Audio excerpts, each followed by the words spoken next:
Physics with Lalan YouTube channel එකට ආදරෙන් සියලුම දරුවන් පිළිගන්නවා. එහෙනම් අපි විද්‍යුත් ක්ෂේත්‍රවල දෙවෙනි කොටස තමයි අද දවසේදී සාකච්ඡා කරන්න උත්සාහ කරන්නේ. මම හිතනවා මේ වෙනකොට විද්‍යුත් ක්ෂේත්‍රවල හොඳ අදහසක් මේ පාඩම කරලා තියෙන කෙනෙකුට නම් මේ වෙනකොට හොඳ මතක් කිරීමක් මේ වෙනකොට සිදු වෙලා ඇති. අලුතෙන් එකතු වෙන කෙනෙකුට ඒ පාඩම කරලා නැති කෙනෙකුට මම හිතන්නේ දාලා අදහසක් මේ පාඩම පිළිබඳව ලැබෙන්නට ඇති.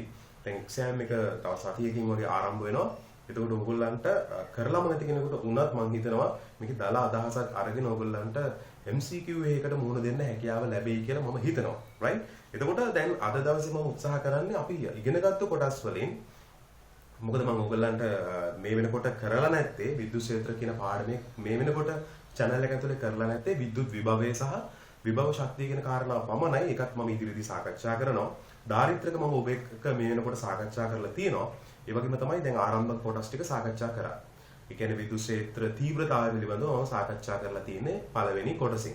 හොඳයි දැන් එහෙනම් අද දවසේ මම උත්සාහ කරනවා මේ සාමාන්‍ය රචනා ප්‍රශ්නයකට මූලික වෙන කොටසක් ආවා. එහෙම නැත්නම් රචනා ප්‍රශ්නයකට අපි මේ ඉගෙනගත්තු තියරි වලින් කොහොමද මුහුණ දෙන්නේ කියන කාරණාව පොඩ්ඩක් අපි අද දවසේ සාකච්ඡා කරලා බලමු. ඒ සඳහා මම ඔයගොල්ලන්ට දෙනවා මෙන්න මේ වගේ උදාහරණයක්. මම තෝරාගත්තු උදාහරණයක් තියෙනවා. මේක සාමාන්‍යයෙන් ක්ලාස් පේපර්ස් වලදී ඔයගොල්ලන්ට ඩිවෙලොප් කරලා දෙන්න පුළුවන් ප්‍රශ්නයක්. කෙටියෙන් අහුවොත් මෙන්න මෙහෙමයි තියෙන්නේ. විශාලත්වය 1000 NC ඍණයක වන ඒකාකාර විද්‍යුත් ක්ෂේත්‍රයක්. right? ඒ කියන්නේ ප්‍රශ්නේ තියෙන්නේ E සමානයි 1000 NC ඍණයක. හැබැයි මේක කියනවා ඒකාකාර විද්‍යුත් ක්ෂේත්‍රයක් කියලා. ඒකාකාර විද්‍යුත් ක්ෂේත්‍රයක්. right? ප්‍රශ්නේ අහගත්තොත් නැවත විශාලත්වයේ 1000 NC ඍණයක වන ඒකාකාර විද්‍යුත් ක්ෂේත්‍රයක් අවකාශයක සිරස් ලෙස පහළට ක්‍රියා කරයි. ඒතර ඒවා ඉක්මනින් සටහන් කරගන්න තරමට හොඳයි. අපි එතකොට අවකාශයක පහළට ඒකාකාරව සිරස් මෙන්න මේ විදිහට ක්‍රියා කරනවා කියලා ලියුවොත් අපි අඳ ගන්න ඕනේ මෙන්න මේ විදිහට ළමයි. මේකනේ අපි ඒකාකාර විද්‍යුත් ක්ෂේත්‍රයක් ඇඳ ගන්න විදිය සමාන්තර රේඛාවලින් ඒකාකාර නොවන විද්‍යුත් ක්ෂේත්‍රයක් අඳින්න කිව්වනම් මෙන්න මෙහෙම තමයි අඳින්නේ. එතකොට මේ ප්‍රශ්නය හදනකොට මම ළමයින්ට ඇතිවෙච්ච ගැටලුවක් කියන්නම්. දැන් ළමයි විද්‍යුත් ක්ෂේත්‍රය කියපු ගමන්ම ළමයින්ගේ ඔළුවට යන්නේ මෙන්න මේ ප්‍රකාශනය. E සමානයි 1/4 Q බෙදීම R වර්ගය. මෙන්න මේ සමීකරණය තමයි සමහර ළමයින්ගේ ඔළුවට යන්නේ. විද්‍යුත් ක්ෂේත්‍ර තීව්‍රතාවය කියපු පමණින්ම. එතකොට මේ සමීකරණය ආවේ කොහොමද කියන එක ඔයගොල්ලන්ට හරි අවබෝධයක් තිබුණා නම් මතක් කරගන්න ලක්ෂීය ආරෝපණයක් අවට යම් කිසි දුරකින් පිහිටි R දුරකින් පිහිටි ලක්ෂයක විද්‍යුත් ක්ෂේත්‍ර තීව්‍රතාවය හොයන සමීකරණය තමයි මේ තියෙන්නේ. ඒ වගේම තවත් වැදගත් කාරණාවක් තමයි ඔය සමමිතික පද්ධති ගත්තොත් ඔය සන්නායක ගෝලයක පරිවාරක ගෝලයක අවට ලක්ෂයක විද්‍යුත් ක්ෂේත්‍ර තීව්‍රතාවය ප්‍රකාශනය ආවෙත් මෙන්න මේ විදිහට. ඒ හැම එකක්ම හරියට හොයලා බැලුවොත් ඒ හැම එකක්ම ඒකාකාර නොවන විද්‍යුත් ක්ෂේත්‍ර. එන්නේ කියන්නේ මෙන්න මේ වගේ හැඩ තමයි ඔයගොල්ලෝ දැක්කේ. විද්‍යුත් ක්ෂේත්‍රය මෙන්න මේ ආකාරයට හැසිරෙන්නේ. අන්න එවැනි එකකට මේ සමීකරණය වළංගුයි කියලා ගන්න පුළුවන්. පැහැදිලිද ළමයි? ඒතර ඒකාකාර විද්‍යුත් ක්ෂේත්‍රයකට කවමදාකවත් මෙන්න මේ වගේ සමීකරණයක් ඔළුවට ගන්න එපා. ඒකාකාර විද්‍යුත් ක්ෂේත්‍රයක් වොත් මේ වගේ එකක් දාලා තේරුමක් නැහැ කියලා ඔයගොල්ලන්ටම තේරෙන්නට ඕනේ. පැහැදිලිද? ඒක නිසා ඒක හරියට ඔළුවට දාගන්න ඒකාකාර විද්‍යුත් ක්ෂේත්‍රයක් කිව්වම අර ධාරිත්‍රක අභ්‍යන්තරයේ පවතින විද්‍යුත් ක්ෂේත්‍රය. දැන් ධාරිත්‍රක අභ්‍යන්තරයේ පවතින විද්‍යුත් ක්ෂේත්‍රය ගත්තොත් ධාරිත්‍රක පාඩමට ගිහින් බලන්න මෙන්න මේ වගේ ධන සිග්මා සහ ඍණ සිග්මා තුනී තහඩු දෙකක්. පරිමිත දිග ඇති ධන සිග්මා සහ ඍණ සිග්මා තුනී තහඩු දෙකක් එක ළඟට ගෙනල්ලා තිබ්බහම ධන තහඩුවෙන් ඍණ තහඩුවට මෙන්න මේ වගේ විද්‍යුත් බල රේඛා ඇති වෙනවා කියලා උගන්වලා තියෙනවා. එතකොට තුනී තහඩුව දෙපස විද්‍යුත් ක්ෂේත්‍ර තීව්‍රතාවය එනවා කියලා කියන්නේ සිග්මා බෙදීම 2 එප්සයිලන්. මෙන්න මේ ආකාරයට. සමානයි සිග්මා බෙදීම 2 එප්සයිලන් ආකාරයට එනවා කියන තමයි තුනී තහඩුව දෙපස ඊයේ සතියේදී සාකච්ඡා කරා. මේ සතියේදී කියන්නේ අපි ඊළඟ කලින් වීඩියෝ එකකින් සාකච්ඡා කළා දෙපස බල රේඛා බෙදෙන නිසා E සමානයි සිග්මා බෙදීම 2 එප්සයිලන් ආකාරයට එනවා කියලා. නමුත් දැන් මේ විදිහට තහඩු දෙකක් තියෙනකොට තහඩු දෙක අතර මැද මෙවැනි ආකාරයේ සිග්මා බෙදීම 2 එප්සයිලන් දෙගුණයක් තියෙන නිසා අපි කියන අභ්‍යන්තරේ මේකේ දෙගුණයක් තියෙනවා සිග්මා බෙදීම එප්සයිලන් කියනවා. සිග්මා බෙදීම එප්සයිලන් මේ සියලුම කාරණා අපි කලින් සාකච්ඡා කරලා තියෙනවා. ධාරිත්‍රක පාඩමේ සාකච්ඡා කරලා තියෙනවා. මේ channel එකත් එක්ක එකතු වෙච්ච ළමයි දන්නවා. ඒ වගේම ඉවත විද්‍යුත් ක්ෂේත්‍ර තීව්‍රතාව බිඳුව වෙන හැටි ඒ වෙලාවේදී පැහැදිලි කරනවා කෙනෙකුට අවශ්‍ය නම් ගිහින් බලන්න පුළුවන්. ඒතකොට මේ වෙලාවේදී මේ තහඩු දෙක අතරමැද අපි අදින්නේ මේ ආකාරයක සමාන්තර බල රේඛා. හරිද? එතකොට අපි තේරුම් ගන්න ඕනේ මේ ඇතුලේ ශ්‍රාවය නියතයි කියන එක. ඇතුලේ ශ්‍රාවය මේ ඔයගොල්ලෝ දකින්නේ විද්‍යුත් ක්ෂේත්‍රයේ නියත විද්‍යුත් ක්ෂේත්‍රයක්. පැහැදිලිද? මොකද එතනදී ඔයගලන්ට තේරෙනවා සිග්මා බෙදීම එප්සයිලන්. සිග්මා කියන්නේ Q බෙදීම A වතාවක් එප්සයිලන්. එතකොට මෙතනදී අපිට තේරෙනවා විචලනය වෙන සාධකයක් නැහැ. දුරක් එක්ක විචලනය වෙනවා කියලා සාධකයක් නැහැ. ඒ නිසා අපිට නිශ්චිත නියත විද්‍යුත් ක්ෂේත්‍ර තීව්‍රතාවයක් තමයි ලැබෙන්නේ. එහෙනම් මේ කාරණාව ඔළුවේ තියාගෙන අපි මේ ගානට ගියොත් දැන් මොන ගාන අහගන්න වෙනවා ආයේ. ගාන මම සම්පූර්ණයෙන් කිව්වේ නැති නිසා right. එතකොට මෙම කියනවා මෙම අවකාශය තුලට ඉලෙක්ට්‍රෝනයක් එක වැඩි කිරීම 10/7යි නියත තිරස් වේගයකින් පිවිසේ කියලා කියනවා. මෙන්න මේ විද්‍යුත් ක්ෂේත්‍රයේ ඉලෙක්ට්‍රෝනයක් මෙන්න මේ විදිහට වේගය එක වැඩි කිරීම 10/7යි ms ශ්‍රේණියේ එකක වේගයකින් ඇතුල් වෙනවා. මොකද ප්‍රශ්නේ? එය අවකාශය තුල සෙන්ටිමීටර් 5ක දුරක් ගමන් කළ විට එහි සිරස් විස්ථාපනය කොච්චරද? 5 සෙන්ටිමීටර් දුරක් තිරස්ව ගමන් කරාට පස්සේ ඔයගොල්ලන්ට හොයන්න කියනවා සිරස් විස්ථාපනය. ඔච්චරයි අහන්නේ මේ ගානේ. ඒතර මෙවැනි ගානක් හදනකොට ඔයගොල්ලෝ තේරුම් ගන්න මේකට අවශ්‍ය වන කරුණු මොනවද? පළවෙනි එක විද්‍යුත් ක්ෂේත්‍ර තීව්‍රතාවය. ඒකාකාරයි. ඒකාකාර විද්‍යුත් ක්ෂේත්‍ර තීව්‍රතාවයක් පිළිබඳව පැහැදිලි කරනකොටම මම අර කලින් පැහැදිලි කරා වගේ 1/4 එප්සයිලන් Q බෙදීම R වර්ගය කියන සමීකරණය පාවිච්චි කරන්න එපා කියන කාරණාව දැන් පැහැදිලි. ඒකාකාර විද්‍යුත් ක්ෂේත්‍රයක එහෙමනම් අපිට පාවිච්චි කරන්න පුළුවන් සමීකරණය මොකක්ද? මෙතන යම් ආරෝපණයක් තමයි ඇතුල් වෙන්නේ. මේ ආරෝපණය ඉලෙක්ට්‍රෝනයක් කියලා ඔයගොල්ලන්ට දුන්නා.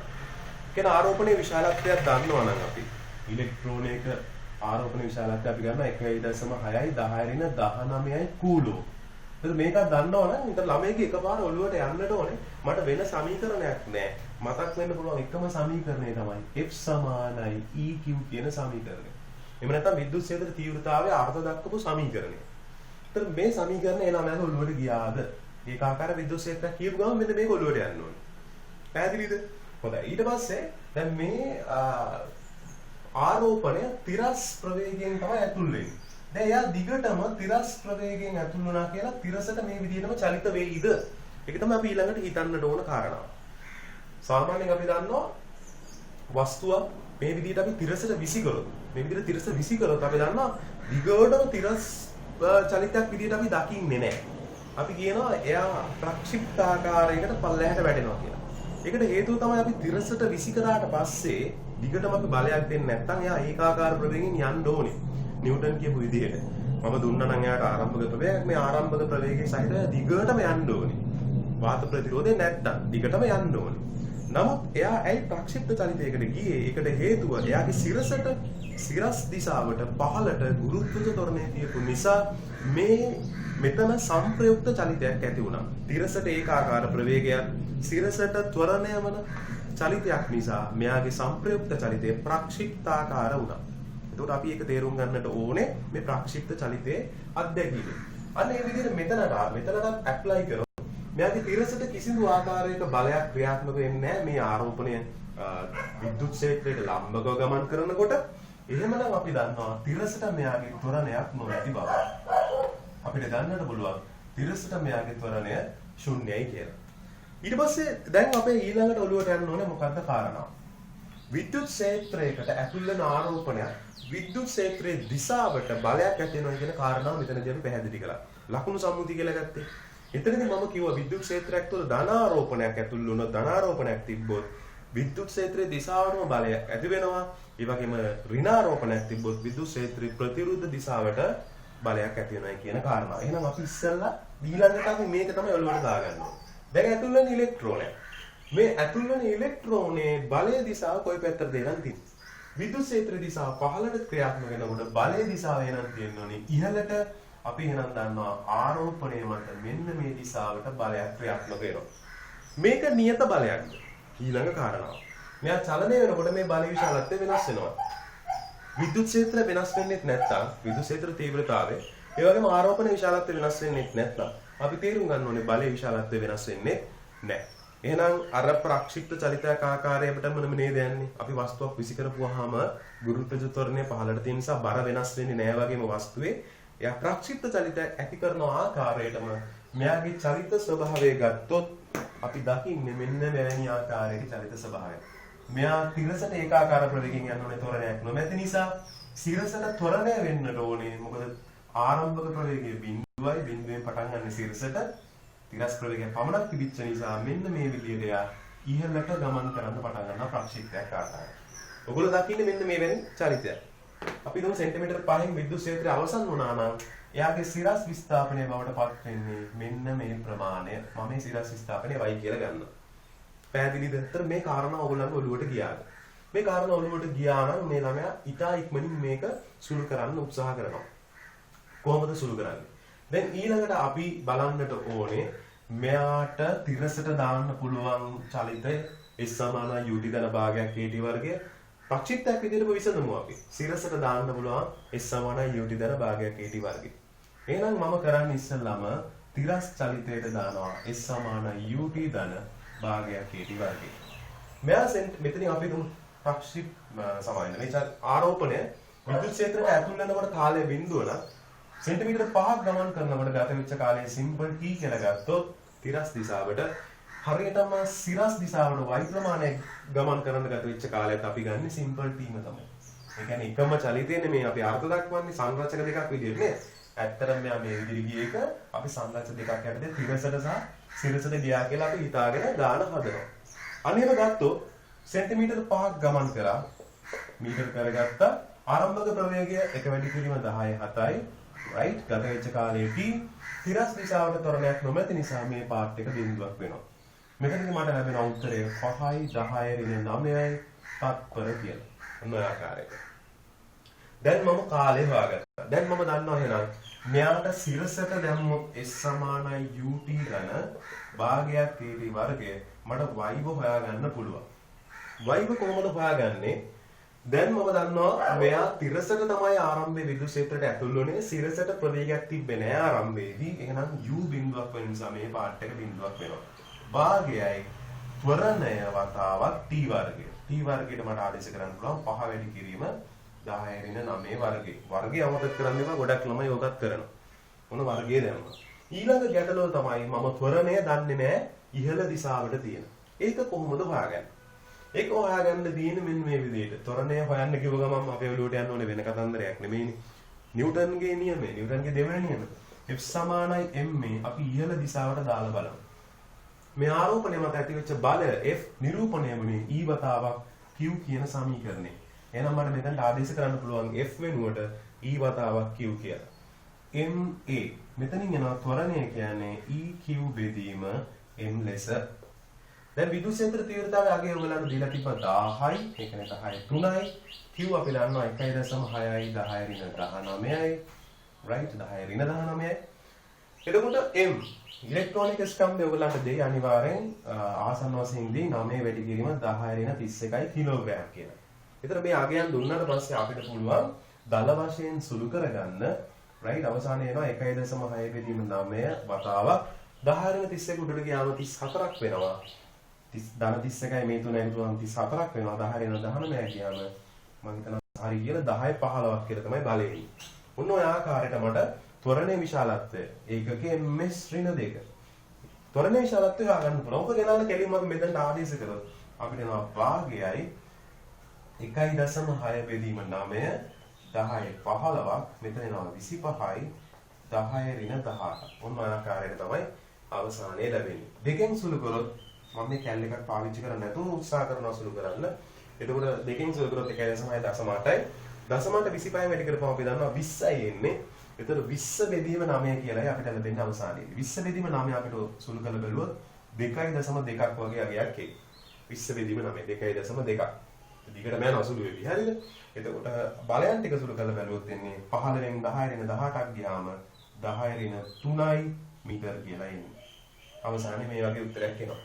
එහෙනම් අවසාන උත්තරය අපිට එන්නේ y සමානයි. මම මේ පැත්තකින් ලියන්නම් y සමානයි 2.2 මිලිමීටර ලෙස අවසාන පිළිතුර ලැබෙනවා. ඒතකොට ළමයෙක් මේ වෙනකොට හදලා ඉවර නම් ඒගොල්ලන්ට පුළුවන් හරියක් දාගන්න. හරිද? ඒක තමන් කරා හරි කියලා තමන්ට තේරෙනවා. මේ තියෙන ඇත්තටම විභාගයේ රචනා ප්‍රශ්නයක් විදිහට ඩෙවලොප් කරන්න පුළුවන් එක්තරා කොටසක්. හරිද? ඉතින් ඒක නිසා අපි මේ ඉගෙන ගත්ත දේවල් වලින් මේ වගේ ඇප්ලිකේෂන් එකක් ආවොත් හදාගන්න දැන් උත්සාහ කරා. හරි. එතකොට දැන් මම තවත් උත්සාහ කරන්නම් තව ප්‍රශ්නයකට යන්න. මේ ප්‍රශ්නය මම මෙන්න මේ විදිහට පැහැදිලි කරන්නම්. දැන් ඕගොල්ලෝ මේ වෙනකොට ගවුස් ප්‍රමේය කියන එක මම එක සාකච්ඡා කරලා තියෙනවා. ඒක MCQ ටිකකුත් සාකච්ඡා කරන්නට ඕනේ. හරිද? ඊට කලින් මම මේ ඇප්ලිකේෂන් එකම පාවිච්චි කරලා මම ඔයගලන්ට පෙන්නන්න පාස් පේපර් ගානක් ඇවිල්ලා තියෙනවා. ඔයගලන්ට පුළුවන් ඔයගලගේ තියෙන පාස් පේපර්ස් පොත අරගෙන right 2004 A level ප්‍රශ්නය හොයලා බලන්න. 2004 විද්‍යුත් ක්ෂේත්‍රය යටතේ ආපු A level ප්‍රශ්නය හොයලා බලුවොත් බොහොම ලස්සන ප්‍රශ්නයක් ඔයගලගෙන් අහලා තියෙනවා. මම මේක ඉතාමත් කෙටියෙන් සාකච්ඡා කරන්නම්. මොකද පාස් පේපර්ස් විවරණයක් ඔයගොල්ලෝ ගාව තියෙන නිසා අපි ඉගෙනගත්තු දේට ඇප්ලයි කරන්නේ කොහොමද කියලා පොඩ්ඩක් බලමු. right එතකොට පැහැදිලිව අපිට තේරුම් ගන්න පුළුවන් අපි ඉගෙනගත්තු දේවල් පාස් පේපර්ස් වලටත් ඇප්ලයි කරන්න පුළුවන් කියන කාරණාව. දැන් මෙතන තියෙනවා ස්කන්ධය එන්ද ආරෝපණය ධන q දුම් අංශුවක් විද්‍යුත් ක්ෂේත්‍රයේ ශුන්‍ය රික්තයක් තුල ධන x දිශාව ඔස්සේ චලනය වෙමින් පවතී කියලා. right එතකොට මෙන්න මේ විදිහට ධන x දිශාව ඔස්සේ කියන අපි මේ පැත්තට right ස්කන්ධයෙන් q ආරෝපණයක් මෙන්න මේ දිශාවට චලනය වෙමින් පවතී කියලා කියනවා. එයාගේ ආරම්භක ප්‍රවේගයක් ඔයගොල්ලන්ට දීලා තියෙනවා v කියලා. මොනවද කියන්නේ මේ විශාල ප්‍රදේශයක පැතිරී පවතින විද්‍යුත් ක්ෂේත්‍ර තීව්‍රතාවය E. මේ විද්‍යුත් ක්ෂේත්‍රය ඉවර වෙන්නේ නැහැ. විශාල ප්‍රදේශයක පැතිරී පවතිනවා කියලා ඔයගොල්ලන්ට ගන්නන්න පුළුවන්. ඊට පස්සේ මොනවද කියන්නේ? x සමානයි බිඳුවේදී. x සමාන බිඳුව කියලා කියන්නේ මෙතනදී ඇතුල් වෙනවා. මේ දිශාවට තමයි ගමන් කරන්නේ. හරිද? විද්‍යුත් ක්ෂේත්‍රයේ ඍණ x දිශාව ඔස්සේ එල්ල වී ඇත. විද්‍යුත් ක්ෂේත්‍රය x කි ඍණ දිශාව ඔස්සේ, ඒ කියන්නේ මේ දිශාව ඔස්සේ එල්ල වී ඇත කියලා කියන්නේ. දැන් ඔයගොල්ලන්ට කියන්නේ චලිතය ගුණාත්මකව පැහැදිලි කරන්න කියලා. දැන් තමයි චලිතය ගුණාත්මකව පැහැදිලි කරන්න කිව්වහම අපි හදලා පෙන්නන්න වෙනවා නිකන් වචනෙන් කියලා හරියන්නේ නැහැ. මොකද වචනෙන් කියනකොට සමහරවිට ඒක ගුණාත්මක නැහැ. මොකද ෆිසික්ස් වලින් අපි ගුණාත්මකව පැහැදිලි කරනකොට අපි තේරුම් ගන්නකොට ඕන ඇතුල් වෙනවා මෙයා v වේගයෙන්. මොකද මෙතන යනකම්ම විද්‍යුත් ක්ෂේත්‍රයක් නැහැ, බලපෑමක් නැහැ. ඒක නිසා එයා කෙලින්ම ඇතුල් වෙනවා ඒකාකාර වේගයෙන්. ඒක පැහැදිලි කරන්න පුළුවන් නේ. මෙතනට එනවා ඔන්න v වේගයෙන්. ඇතුල් වෙන මේ ආරෝපණය ඔන්න එකපාර විද්‍යුත් ක්ෂේත්‍රයකට යටත් වෙනවා. විද්‍යුත් ක්ෂේත්‍රය යටත් වෙද්දී ඕගොල්ලෝ තේරුම් ගන්න ඕන කාරණාවක් තමයි විද්‍යුත් ක්ෂේත්‍ර දිශාව මේ පැත්තට ආරෝපණය ධන ආරෝපණයක් එහෙනම් බලයක් ඇති වෙනවා විද්‍යුත් ක්ෂේත්‍ර දිශාවට. ඒක තේරුම් ගන්න පුළුවන් නේ. එහෙනම් චලිත දිශාවට ප්‍රතිවිරුද්ධ දිශාවට නියත බලයක් ඇති වෙනවා. චලිත දිශාවට ප්‍රතිවිරුද්ධ දිශාවට නියත බලයක් ඇති වෙනවා නම් අපි x සමානයි මේ දාලා ගත්තොත් මෙතන එනවා EQMA එහෙනම් මට එනවා ඍණ EQ බෙදීම m කියලා. එහෙනම් ඍණ ලකුණක් දාගත්තේ මෙතනදී විද්‍යුත් ක්ෂේත්‍ර දිශාව ප්‍රතිවිරුද්ධ දෙන්නේ. ත්වරණයේ දිශාව මේ පැත්තට කියලා ගත්තොත් විද්‍යුත් ක්ෂේත්‍රය කියන්නේ බලයේ දිශාව අනිත් පැත්තට නෙදී. එහෙනම් මේක ඍණ ත්වරණයක් කියලා එන්නේ. ඒ කියන්නේ මන්දනයට ලක් වෙනවා. එහෙනම් අපි දන්නවා නියත මන්දනයක් තියෙනවා. ආරම්භක ප්‍රවේගය v අවසානයේ මෙයා විද්‍යුත් ක්ෂේත්‍ර ඕන තරම් ප්‍රමාණයක් තියෙන නිසා අවසානයේදී මෙයාගේ ප්‍රවේගය බිඳුව දක්වා අඩු වෙන්නට ඕනේ. හරිද? බිඳුව දක්වා අඩු වෙනවා. එතකොට නිශ්චිත දුරක් ගමන් කරයි. නිශ්චිත දුරක් විද්‍යුත් ක්ෂේත්‍රය තුළ ගමන් කර අවසන් ප්‍රවේගය ශුන්‍ය වෙනවා. දැන් ශුන්‍ය වෙලා චලිතය එතනින් නවතීද? නෑ. ඊට පස්සේ මොකද වෙන්නේ? මේ ආරෝපණය මත තව දුරටත් තාමත් තියෙනවා මේ පැත්තට බලය. ඒක වෙනස් වෙන්නේ නෑ ළමයි. තාමත් මේ පැත්තට F සමාන EQ කියන බලය වෙනස් නොවි ඒ විදිහටම තියෙනවා. මොකද F වෙනස් වෙන්නේ නැත්තේ E වෙනස් වෙන්නේත් නෑ. Q වෙනස් වෙන්නේත් නැති නිසා. ඒතකොට මේ පැත්තට බලයක් තියෙනවා කියන්නේ නිශ්චල වස්තුවක් මත. එතකොට එයාට නැවත මේ විදිහට F සමානයි මේ දාලා ගත්තොත් නැවත එනවා ඔයගොල්ලන්ට EQ බෙදීම m කියලා ත්වරණයේ විශාලත්වය. ඒ කියන්නේ මන්දනයේ විශාලත්වයටම සමාන ත්වරණයේ විශාලත්වයක් ලැබෙනවා. දැන් එනවා ඔයගොල්ලන්ට කියන්න පුළුවන් මෙයා නිශ්චලතාවයෙන් ආරම්භ වෙලා අර මන්දනයට සමාන ත්වරණයකින් ත්වරණයට ලක් වෙනවයි කියලා. ත්වරණයට ලක් වෙලා මෙයා විද්‍යුත් ක්ෂේත්‍රයෙන් එළියට යනවා. එළියට යනකොට වේගය හරියට හොයලා බලන්න පුළුවන් ඔයගොල්ලන්ට v සමාන u ධනයේට හරියම නැත්නම් වෙනස් සමීකරණයක් දාලා හරිය මේ අවසන් ප්‍රවේගය හොයාගන්න පුළුවන්. ඒක විද්‍යුත් ක්ෂේත්‍රයට ඇතුල් වෙච්ච වේගයම තමයි. ඒතර විභාගයේදී ලකුණු දෙන්නේ මෙන්න මේ විදිහට කියන ළමයෙක්ට. වචනෙන් කියනවනම් හරියට කිව්වොත් ඒත් ලකුණු හම්බ වෙනවා. විද්‍යුත් ක්ෂේත්‍රයට v ප්‍රවේගයෙන් ඇතුළු වෙන ආරෝපණය right විද්‍යුත් ක්ෂේත්‍රය බලපෑම හේතුවෙන් මන්දනයට ලක් වී අවසානයේදී ප්‍රවේගය ශුන්‍ය වෙනවා. විද්‍යුත් ක්ෂේත්‍රය තුළ තිරස්ව ගමන් කරමින් හරිද? තිරස්ව ගමන් කරන අවසන් ප්‍රවේගය ශුන්‍ය වෙනවා. තිරස්ව ගමන් කරන කතාවක් කියන්නට ඕනේ.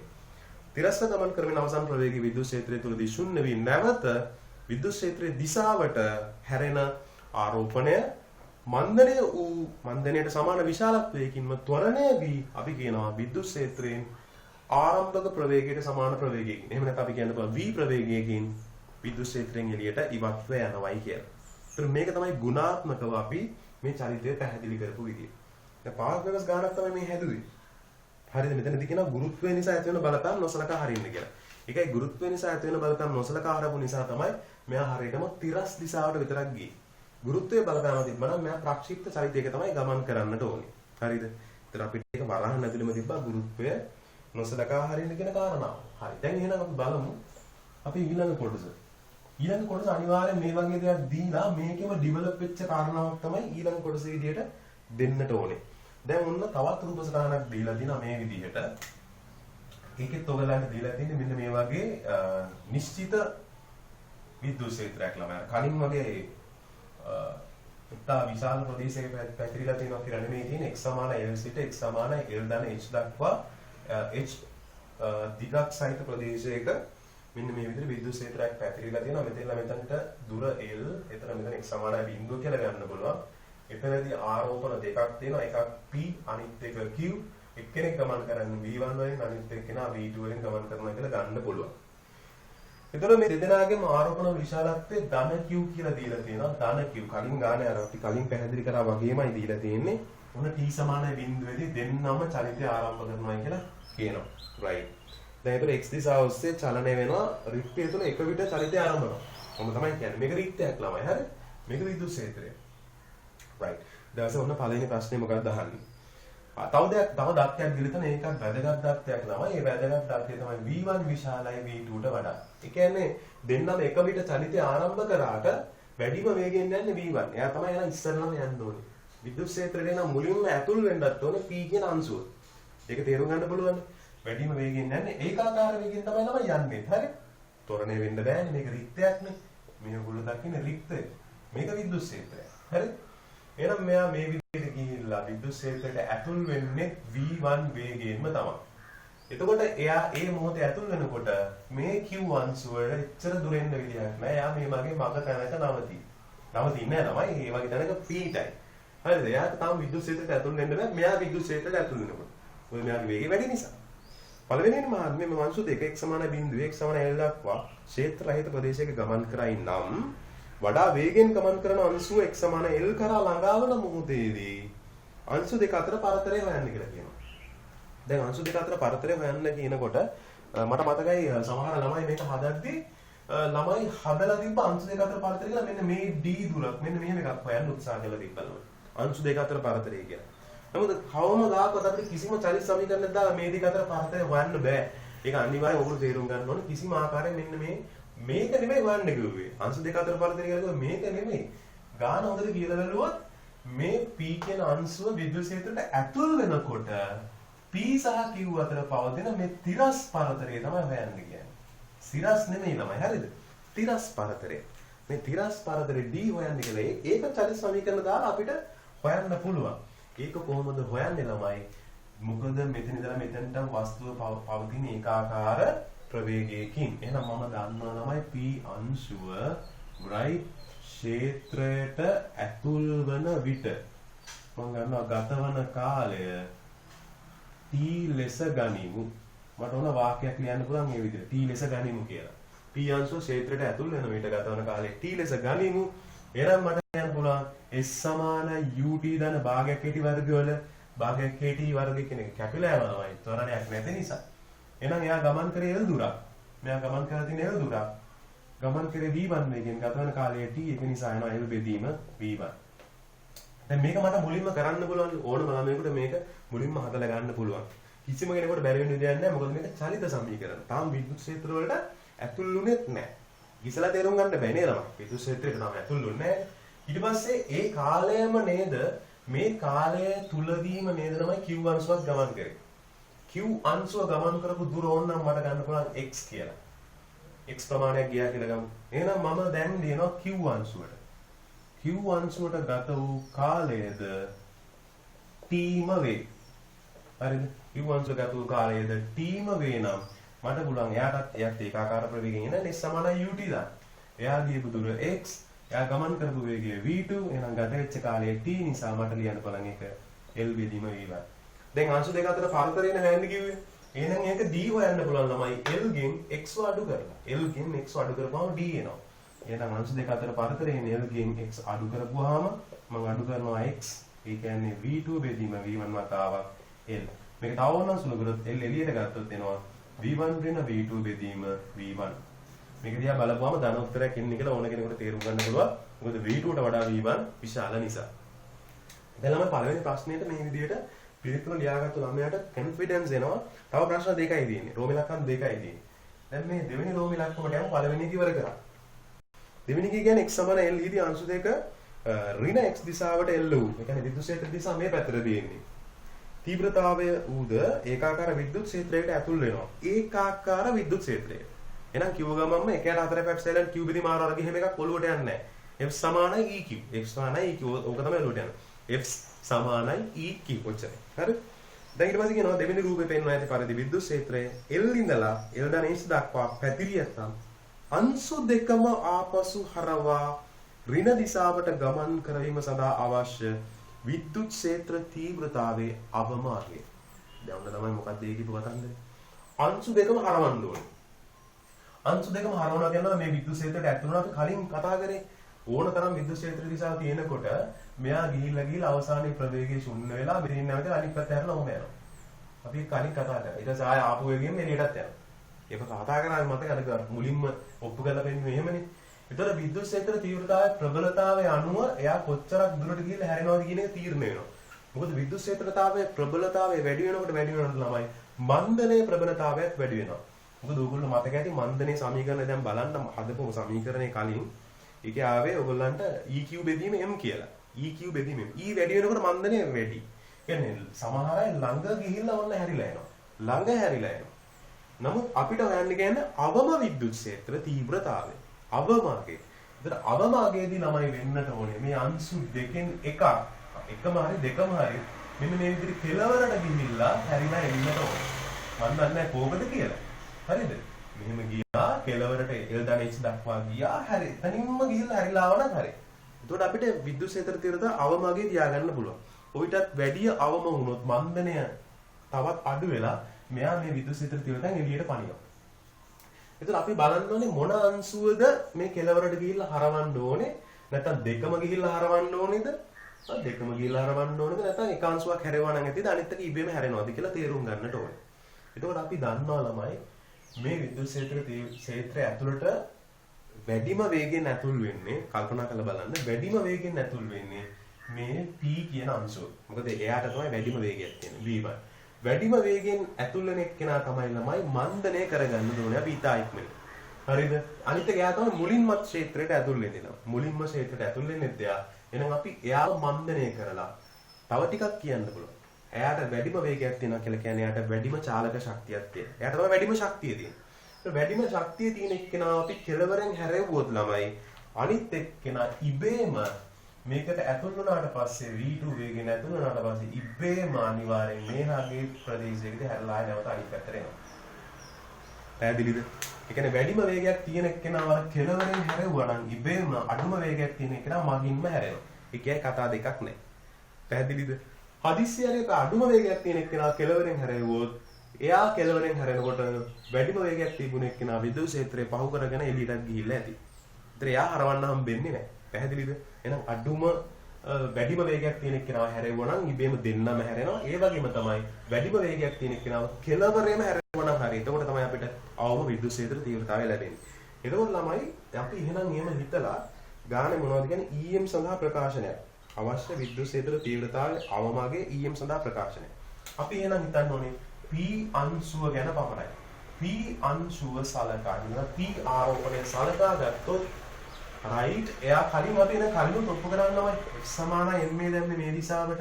එතකොට ආවේ EQ ඍණාව m වතාවක් k එහෙනම් මන්දන එනවා EQ බෙදීම m. මේක තමයි එයාගේ මන්දනය. හරිද? අවසානයේදී එයාගේ ප්‍රවේගය ශුන්‍ය වෙනවා. කෙලවරේදී හැරෙනවා. ඒ වගේම එයා මෙතනින් පටන් අරන් h දුරක් තමයි ගමන් කරලා තියෙන්නේ. මම මේ දිශාවට දානවා v වර්ග සමානයි u වර්ග ධන 2යි. මම එකපාරට ඒක හිතුවේ ඇයි? මොකද අවසන් ප්‍රවේගයේ බිඳුවයි ආරම්භක ප්‍රවේගය මම දන්නවා v1 කියලා ත්වරණයක් මම හොයාගත්තා h ප්‍රමාණයක් මම දන්නවා. එහෙනම් මේ වෙලාවේදී එකම දේ තමයි නේද විද්‍යුත් ක්ෂේත්‍ර තීව්‍රතාවයේ අවමාගය හොයන්න කියපු නිසා මන්දනයත් එන්නේ අවමාගය. ඒ නිසා මම මෙතන E minimum කියලා ගන්නවා. හරිද? අවමත් මන්දනයක් අපිට අවශ්‍ය වෙන්නේ. එහෙනම් තීව්‍රතාවයේ අවමාගය තමයි මෙතනදී අපි ගන්න E minimum කියලා. එහෙනම් මෙතන ආදේශ කරලා අවසාන ප්‍රවේගය බිඳුවයි ආරම්භක ප්‍රවේගය v1 වර්ගය right ඍණ 2 E minimum q බෙදීම m වතාවක් capital H. ඔන්නෝම එනවා. මේකෙන් E minimum උක්ත කරලා ගන්න ඒක මොකද උගලන්ට කියලා තිබුණේ ඒක කරන්න කියලා. මෙතන තියෙනවා එහෙනම් m v1 වර්ගය මෙයා මේ පැත්තට දාලා හරස් ගුණිතයක් දාන්න තමයි. හරි. m v1 වර්ගයේ බෙදීම 2 m q.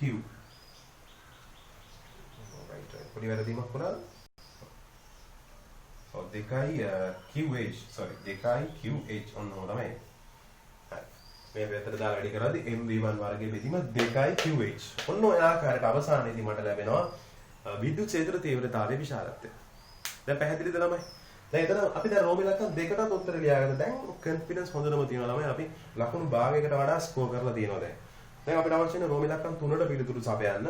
රෝම ඉලක්කම් 3ේදී අපි බලමු දැන් කියනවා E හි අගය E මිනිමම් වලට වඩා විශාල වූ අවස්ථාවක් සලකන්න. ඒ කියන්නේ ළමයි විශාල වෙනවා E minimum කියන්නේ කෙලවරදී හැරලා එනවා කියලා. ඊටත් වඩා වැඩි විශාලත්වයකදී වෙන්නේ තේරුම් ගන්න. එහෙනම් මෙයාගේ මෙච්චර දුර එන්නාම පේන්නේ නැහැ. මගින්ම හැරිලා යනවා. මෙයා මෙන්න මේ වගේ තැනකට ඇවිල්ලා හැරිලා. විදුලි ක්ෂේත්‍රයේ කෙලවරකට එන්නාම වෙන්නේ නැහැ. මෙතනදී තමයි යාගේ ප්‍රවේගය ශුන්‍ය. එහෙම වෙනවා කියන්නේ මෙයාටත් මෙච්චර දුර එන්නාම වෙන්නේ නැහැ. මෙයා ඊට කලින්ම හැරෙන්න ඕනේ නේ. ඊට කලින් හැරෙනවා කියන්නේ අපි ඊටම උපසටහනක් ඇදලා ගමු. හරිද? ප්‍රශ්නයක් නැහැ නේ. පළවෙනි කොටස මම මෙතනින් පොඩ්ඩක් අයින් කරගන්නම්. මෙතන ඊට මැද නිසා ළමයි. හරිද? ඊට මැද නිසා තමයි මම මේක අයින් කරගන්නේ. right.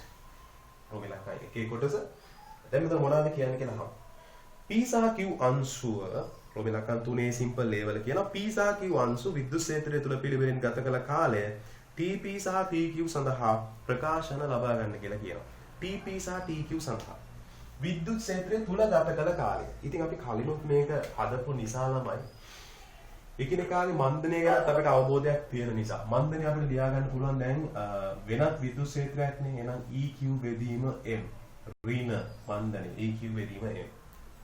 ඊප වතාවම දැන් අපි වෙලා තියෙන මන්දනය. අපි ගමු P අංශුව ගැන සලකලා. P අංශුව ගැන සලකා ගත්තොත් අපිට හොයන්න පුළුවන් ළමයි. මෙයා මෙතනට ගියා අවසාන ප්‍රයෝගයේ ශුන්‍ය වුණා. නැවත මේ පැත්තට ආවා. ඔන්න විදිහට ගත්තා. එයාට ඕන අපිට පුළුවන් මෙතන ඉඳලා මේ දක්වා ගතවන කාලය හොයාගන්න. අංශුව v1 වේගයෙන් ඇතුල් වුණා. එතකොට අපි හිතමු මෙතන ප්‍රවේගය ශුන්‍ය වෙනකොට ගතවන කාලය t කියලා ගත්තොත් හරිද? t කියලා ගත්තොත් මට පුළුවන් v සමානයි u ධනයේ t දාන්න. අවසන් ප්‍රවේගය බිඳුවයි. ආරම්භක ප්‍රවේගය v1. එයා මන්දනයේ ගමන් කරනවා eq බෙදීම m වතාවක් t. එහෙනම් මට මෙතනදී t එනවා m v1 බෙදීම eq. දැන් හැබැයි මේක නෙමෙයි උත්තරේ.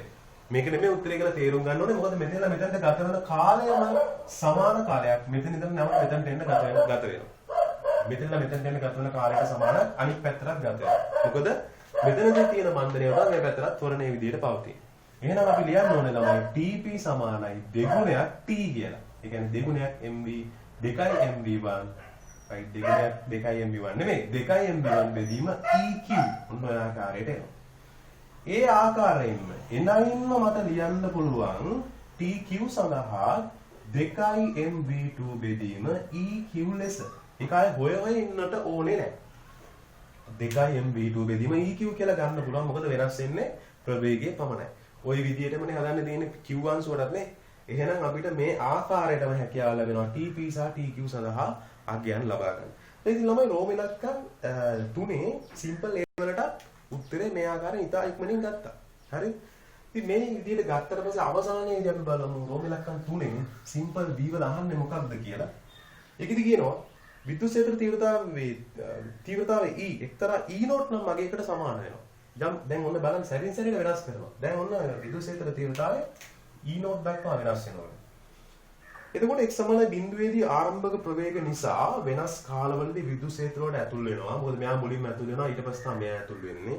ඇතුල් වෙනවා ඊට පස්සේ ඇතුල් වෙලා ටික දුරක් ගමන් කරලා නැවත හැරෙනවා. හැරලා Q අංශු දෙක x සමාන L වලදී නැවත හැරලා එනකොට x සමාන L වලදී එක විට විද්‍යුත් ක්ෂේත්‍රයෙන් පිට වී යයි කියලා කියනවා. එහෙනම් E නෝට් ඉහත සඳහන් අනෙකුත් අදාළ පාරාමීටරින් සම්බන්ධ කරන ප්‍රකාශනයක් ලියා දක්වන්නේ. එතකොට මේ සම්බන්ධ කරන ප්‍රකාශනයක් ලියන්න කියලා විතරයි කියන්නේ. උතර පාස් විපස් ගන්න උතරින් අවසන් වෙනවා ළමයි. දැන් මේක කියපු ගමන් ළමයි තේරුම් ගන්න ඕනේ යම් කිසි ප්‍රශ්නයක් දිහා අපි අභ්‍යන්තරයට ගිහිල්ලා බලන එකද වඩාත්ම හොඳ එළියේ ඉඳන් බලන එකද වඩාත්ම හොඳ. සමහර ප්‍රශ්න වලට අපි ගිහිල්ලා බලන්න ඕනේ අභ්‍යන්තරයට ගිහිල්ලා. දැන් ගොඩක් මේ මුලින් හදපු හැම දෙයක්ම අපි අභ්‍යන්තරයට ගිහිල්ලා බලලා තමයි ගාන හැදුවේ. නමුත් දැන් මෙතනදී අපිට කියන්නේ පිටතින් ඉඳන් බලන්න කියලා. මොකද්ද? පිටතින් ඉඳන් බැලුවොත් t සමානයි බිඳුවේ දෙන්නම එක විට පටන් ගන්නවා. චලිතය මොන දැන් ඇතුල් වෙලා රික්තය තුල වෙනස් විදියට ගමන් කරනවා. මොකද මෙයාට වෙන ප්‍රවේගයක් තියෙන, මෙයාට ඊට වැඩිය අඩු ප්‍රවේගයක් තියෙන. ඇතුල් වෙනවා. මොන විද්‍යුත් ක්ෂේත්‍රය තුල වෙනම මන්දනයන් තියෙන්නේ. දෙන්න ඇතුල් වෙලා අවසානයේදී හැබැයි x සමානයි l වලදී එක විට පිට වෙනවා. එක විට පිට වෙලා යනවා. එතකොට තමයි අපි තේරුම් ගන්න ඕනේ ආරම්භය සහ අවසානය විතරයි. මේ චලිත දෙකටම එක හා සමාන කාලයක් තමයි ගත වෙලා තියෙන්නේ. ආරම්භයේ p අංශුව එකම මොහොතේ පටන් ගන්නවා. අවසානයේදී p සහ q අංශුව එකම මොහොතේ එළියට පිට වෙලා යනවා x සමාන l වලදී. දැන් එහෙනම් අපිට පුළුවන් නේද p ට ගත වූ කාලයම රයිට් මට මෙහෙම ලියන්න පුළුවන් වාක්‍යයක්. p ට ගත වූ කාලය සමානයි කියලා ගන්න පුළුවන් q ට ගත වූ කාලය.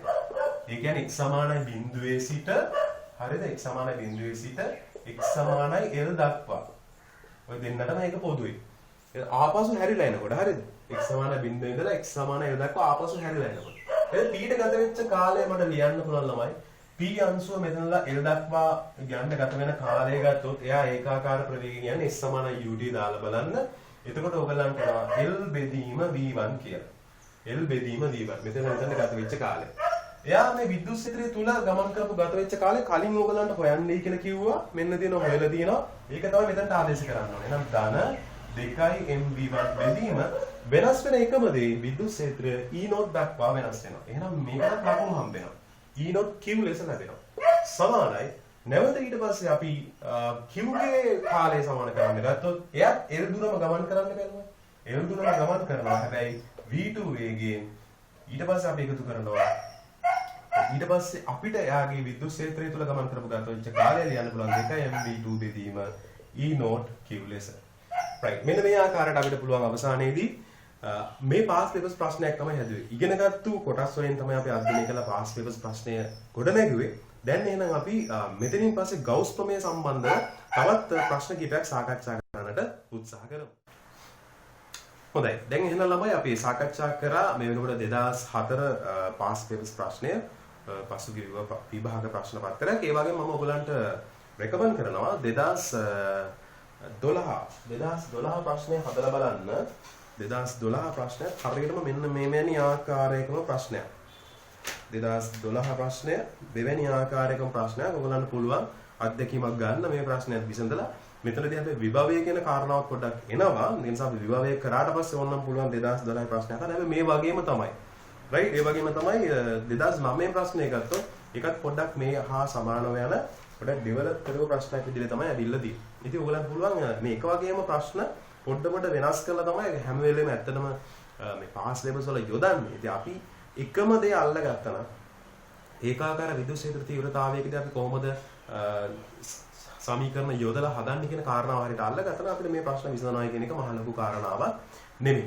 දැන් එහෙනම් මම උත්සාහ කරනවා ඒ කියන කාරණාවත් එතන මතු කරමින් දැන් ඔන්න තවත් ප්‍රශ්න කිහිපයක් MCQ ප්‍රශ්න කිහිපයක් මම ඔයගලන්ට මෙන්න මේ විදිහට දෙන්නට උත්සාහ කරන්න. right මම දැන් දෙන්නම් ඔයගලන්ට 1999 ප්‍රශ්නය. 1999 MCQ ප්‍රශ්නයක් තියෙනවා මෙන්න මේ ආකාරයට. ඔයගලන්ට මම තිරේ දිස් වෙන විදිහට සූදානම් කරන්න. එතකොට මේ ප්‍රශ්නය ඔයගලන්ට දුන්නාම බලන්න මේකේ පිළිතුර ලබා ගන්න කොයි විදිහට. MCQ ප්‍රශ්නයක්. මිනිත්තු 2කට අඩු කාලයක් ඇතුළත හොයාගන්න. අනිත් මේක ප්‍රස්තාර ප්‍රශ්නයක් නිසා අපි බලන්න ඕනේ මේ වගේ ප්‍රස්තාර ප්‍රශ්නයක් කොහොමද සුළු කරන්න කියන එක. රූපේ පෙන්වන දෙපළට ඒක කේන්ද්‍රීය සන්නායක ගෝලයක් සහ ගෝලීය කබොලා පිළිවෙලින් ධන කිව් ඍණ කිව් ආරෝපණ දරා සිටී කියලා කියනවා. يعني මෙන්න මේ විදියට. සන්නායක කබලකුයි සන්නායක ගෝලයක්. මේක කේන්ද්‍රීය වෙන විදියට. මේක තමයි සන්නායක කබල මේක සන්නායක ගෝලය තමයි. right? එයාගේ අරය සිම්පල් A මෙයාගේ අරය සිම්පල් B අභ්‍යන්තරයට බාහිරයට සිම්පල් C. දැන් ප්‍රස්ථාරයක් අඳින්න කියලා කියන විද්‍යුත් ක්ෂේත්‍ර තීව්‍රතාවය සඳහා. right අපි බලමු සිම්පල් A වෙනකන් මේ මෙතනට එනකම් B මෙතනට එනකම් C දෙපැත්තම අපිට එහෙම ගන්න පුළුවන්. right අපි බලමු කොහොමද වෙන්නේ කියලා. අපිට එක පැත්තක විතරයි අඳින්න කියලා දෙන්නේ. ඒක නිසා ගැටලුවක් වෙන්නේ නැහැ ළමයි. හරිද? දැන් අපි බැලුවොත් අපි තේරුම් ගන්න ඕන විද්‍යුත් ක්ෂේත්‍ර තීව්‍රතාවය මේකට අවදි කියලා තියෙන දෙයක් තමයි ළමයි. අභ්‍යන්තර ගෝලයට ධන Q එකක් දීලා තියෙනවා. ඒ වගේම තමයි මෙන්න මෙහෙම දෙයක් කියනවා. ඍණ Q ආරෝපණයක් දරා සිටී කියලා කියනවා. උපේ පෙන්වා ඇති පරිදි ඉරිදෙන්දි සන්නායක ගෝලය සහ ගෝලීය සන්නායක කබලක් පිළිතුරු ධන Q ඍණ Q ආරෝපණ දරා සිටී. ඒතර ඍණ Q එක දුන්නොත් එහෙම මේකේ ඍණ Q එක දෙන්නට මෙහෙම දෙයක් තියෙනවා තමයි දැන්. අපි හරියට තේරුම් ගන්න ඕනේ මේ ගානේ රූප සටහන පොඩ්ඩක් හරි පැහැදිලි මදි. මේක මේ බේසුරු පේපර් එකේ දීලා තියෙන නිසා පාස් පේපර්ස් වල මේක හරියට දීලා ඇති. පේපර් එකේ හරියට දීලා ඇති. මෙතන ගානේ හරියට කියලා බලුවොත් සන්නායක ගෝලයට ධන Q එකක් දීලා සන්නායක කබලට ඍණ Q එකක් දුන්නොත් මතක තියාගන්න ඍණ Q එක අනිවාර්යෙන් බාහිර පෘෂ්ඨයේ තමයි ඇඳෙන්න ඕන. නම් රූප සටහනේ ඒක ඇතුලේ ඇඳලා තින්නේ. ඒකයි වැරද්ද. අපි ඇඳලා තියෙන එක පැත්තක තිබ්බොත් ඍණ Q එකක් කබලට දුන්නොත් ඍණ Q එක එළියට තමයි යන්න ඕනේ. ඒක ආයේ කතා දෙකක් නෑ. බාහිර පෘෂ්ඨයේ තමයි ඍණ Q ආරෝපණය තියෙන්න ඕනේ. දැන් මේ ධන Q ආරෝපණය නිසා මේ කබල සන්නායක කබල මොකද වෙන්නේ? ප්‍රේරණයට ලක් වෙනවා. අතිරේකව මොකද වෙන්නේ? ආරෝපණ විභේදනයකට ලක් වෙනවා. මේක හැබැයි උදාසීනයි. ඒ මේ ධන Q නිසා මේ සන්නායක කබල ප්‍රේරණයකට ලක් වෙනවා මිසක ආරෝපණයට ලක් වෙනව නෙමෙයි. එතකොට වෙන්නේ අභ්‍යන්තරේ වෙනවා. ඍණ Q එකක් ධන Q එකක් බාහිරයට යනවා. එතකොට ඔයගොල්ලෝ තේරුම් ගන්න පුළුවන් බාහිරේදී සමස්ත ආරෝපණය සිග්මා Q එක බිඳුවක් වෙනවා. එතකොට එළියේ තියෙන විද්‍යුත් ක්ෂේත්‍ර තීව්‍රතාවය මොකද වෙනවා? බිඳුවක් වෙනවා. ඇයි? එළියේ බාහිර පෘෂ්ඨයේ සමස්ත ආරෝපණය බිඳුවක් වෙනකොට බල රේඛා පිහිටන්නේ නැහැ. බල රේඛා මේ ධන Q වල ඉඳලා සන්නායක කබලේ බාහිර පෘෂ්ඨයේ ඉඳලා සමානයි. සන්නායක ගෝලයේ බාහිර පෘෂ්ඨයේ ඉඳලා සන්නායක කබලේ අභ්‍යන්තර පෘෂ්ඨයේ දක්වා පමණක් මේ විදිහට බල රේඛා ක්‍රියාත්මක වෙනවා. එහෙනම් අපි තේරුම් ගන්න ඕනේ විද්‍යුත් ක්ෂේත්‍රය පවතින්නේ මේ සන්නායක ගෝලයේ බාහිර පෘෂ්ඨයේ ඉඳලා සන්නායක කබලේ අභ්‍යන්තර පෘෂ්ඨය දක්වා පමණයි. ඒ කියන්නේ මෙන්න මේ කොටසේ පමණයි විද්‍යුත් ක්ෂේත්‍ර තීව්‍රතාවය පවතින්නේ. මෙතනත් බිඳුවයි අභ්‍යන්තරයේ බිඳුවයි. ඒක අපි තේරුම් ගන්නට ඕනේ. හරිද? අභ්‍යන්තරයේ බිඳුවයි මෙතනත් බිඳුවයි. එතකොට අපි දන්නවා පෘෂ්ඨයට එනකොට මෙතනට එනකොට විද්‍යුත් ක්ෂේත්‍ර තීව්‍රතාවයක් තියෙනවා. අපිට ගවුස් දාලා ගන්න පුළුවන්. මේ විද්‍යුත් ක්ෂේත්‍ර තීව්‍රතාවය ඒතර ධන Q ආරෝපණය විතරයි එතනට හේතු වෙන්නේ. මෙතනින් පටන් අරන් ඊට පස්සේ අපි දන්නවා ඈතට යන්නට මොකද වෙන්නේ? විද්‍යුත් ක්ෂේත්‍ර තීව්‍රතාවය අඩු වෙන්නට ඕනේ. මෙතනට එනකොට හරියට මෙතන එද්දි ඍණ Q තහවුරු වෙන නිසා එකපාර විද්‍යුත් ක්ෂේත්‍ර තීව්‍රතාවය බිඳු වෙනවා. මොකද අර අපි කියන්නේ තෝරා ගන්න ගවුස් පුස්ති අභ්‍යන්තරයේ පවතින මුළු ආරෝපණය කියලා. ඒතර ධන Q ඍණ Q එකතු වෙනකොට බිඳු වෙනවා. ඒතර හරියටම මේ B ලක්ෂණය වල බිඳු වෙනවා. එහෙනම් අඩු වෙන විදිහට තමයි එන්න ඕනේ. මෙන්න මේ විදිහට අඩු වෙනකන් එන්න ඕනේ. එතකොට B කියන ලක්ෂයට එන්න කලින් දශම ගානක් එහාට වෙන්න ගවුස් පුස්තිය තෝරගත්තොත් නම එතකොට ඍණ Q එක අහු වෙන්නේ නැහැ නම. තේරුම් ගන්න. ඍණ Q එක අහු වෙන්නේ නැහැ. මොකද ඍණ Q තියෙන්නේ සන්නායක කබලේ අභ්‍යන්තර පෘෂ්ඨයේ තමයි. පෘෂ්ඨයට දශම ගානක් කලින් ගත්තොත් ඍණ Q එක අහු වෙන්නේ නැහැ. ධන Q එක විතර අහු වෙන්නේ. ඒතර දුර වැඩි වෙලා. එතකොට ඉන්නේ E = 1/4 එප්සයිලන් Q බෙදීම R වර්ගයේ ආරම්භයේ දුර අඩුයි ඈතට යන්න දුර වැඩි වෙනවා. ඒ නිසා විද්‍යුත් ක්ෂේත්‍ර තීව්‍රතාවය අඩු වෙනවා. මෙන්න මේ වගේ ප්‍රස්ථාරයක් තමයි එන්නට ඕනේ. පැහැදිලිද? අන්න එහෙම ගත්තොත් පිළිතුර විදිහට අපිට බාර ගන්නට වෙන්නේ 20 වෙනි ප්‍රශ්න මේ සමාවෙන්න 1999 ප්‍රශ්නය අපිට උත්තරය දෙක විදිහට තමයි බාර ගන්න පුළුවන් වෙන්නේ. මේ හදපු විදිහ නිවැරදි විදිහට මොන්න හදලා ගත්තා. තවත් මම ප්‍රශ්නයක් දෙන්නම් ඕගලන්ට 2009 ප්‍රශ්නය. 2009 එකක් තෝරන්න දැන් තිරේ දිස් වෙන මම සලස්වන්නම් 2009 ප්‍රශ්නේදී මෙන්න මෙහෙම අහලා තියෙනවා ඔයගොල්ලන්ගේ.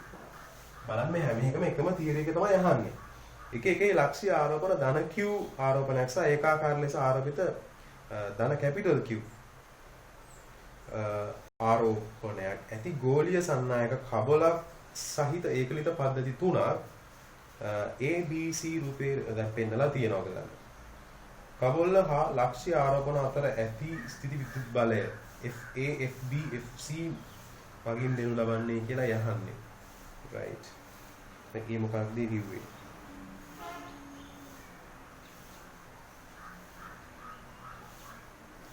right.